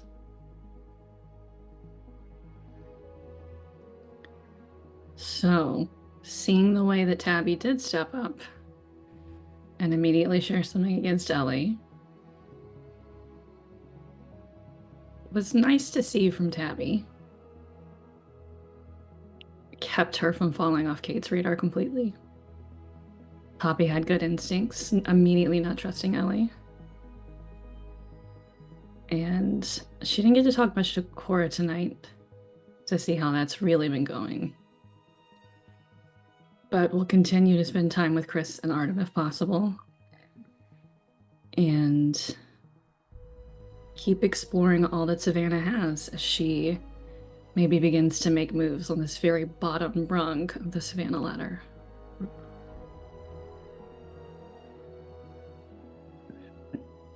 Okay, let's go to Artem. Well, we have a tentative date, unfortunately, so that's something we're going to have to deal with in the future. Looking forward to unpacking some of the other interactions we've had tonight with Chris on the way home, and then Alden if he can catch him before they turn in. He's never been spied on. Well, that's not true. It's been a while since he's been spied on, so that was kind of an interesting. As far as you know. As far as I know, that's fair. At least in that way. Different kind of thing in the woods, but he wasn't not on alert, but the dangers of this setting are becoming much more apparent to him. And he's definitely like returning to the thought that the first time he met another kindred that was not his sire or his sire's other child, he immediately got betrayed as about as badly as you can be betrayed. So, those are things that he's thinking about.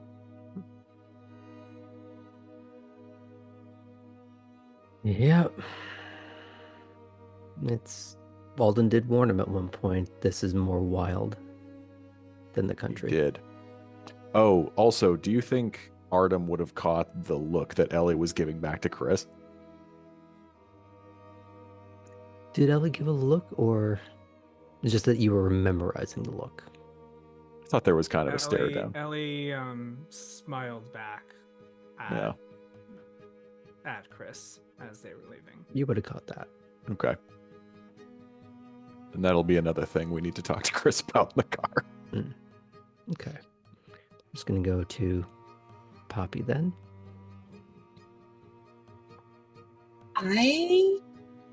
Poppy does not like it when people spy on others, especially if they make it obvious like that. So is her and I gripe a professional one that's like, I don't care that you spy, I Kind just think you're of. bad at it. It's like you didn't even like, did you want us to see you? Like, it's pathetic, you know? And I think she was maybe in the moment a little even surprised by the amount of like kind of loyalty she suddenly was feeling towards these people that she only met a few days ago. Yeah, I think it surprised her how ferocious she quickly could snap into being. But it felt good to do so. Yeah.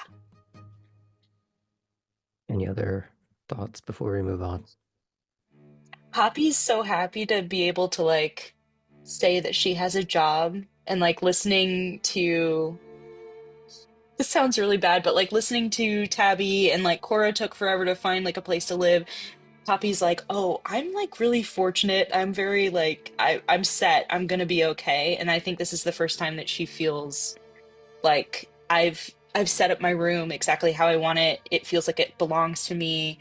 I got to spend time with Clarice today, who I look up to quite a bit, even if it is in kind of the chauffeur position. But Poppy's feeling a little more settled now, and so she's excited to kind of get back out there into like the social world. Yeah.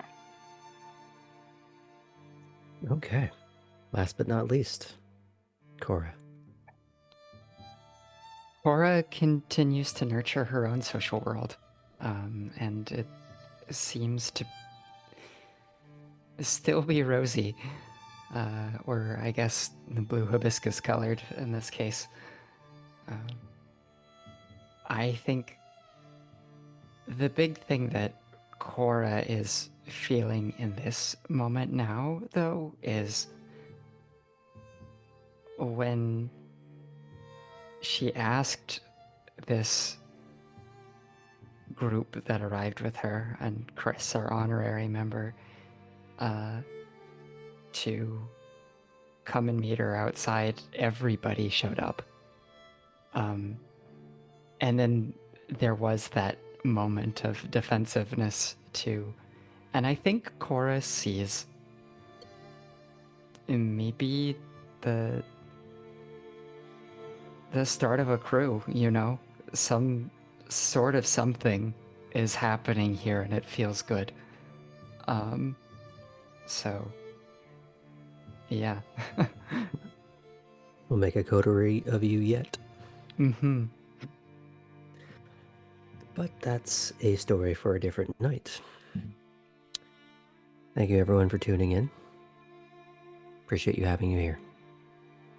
See you soon.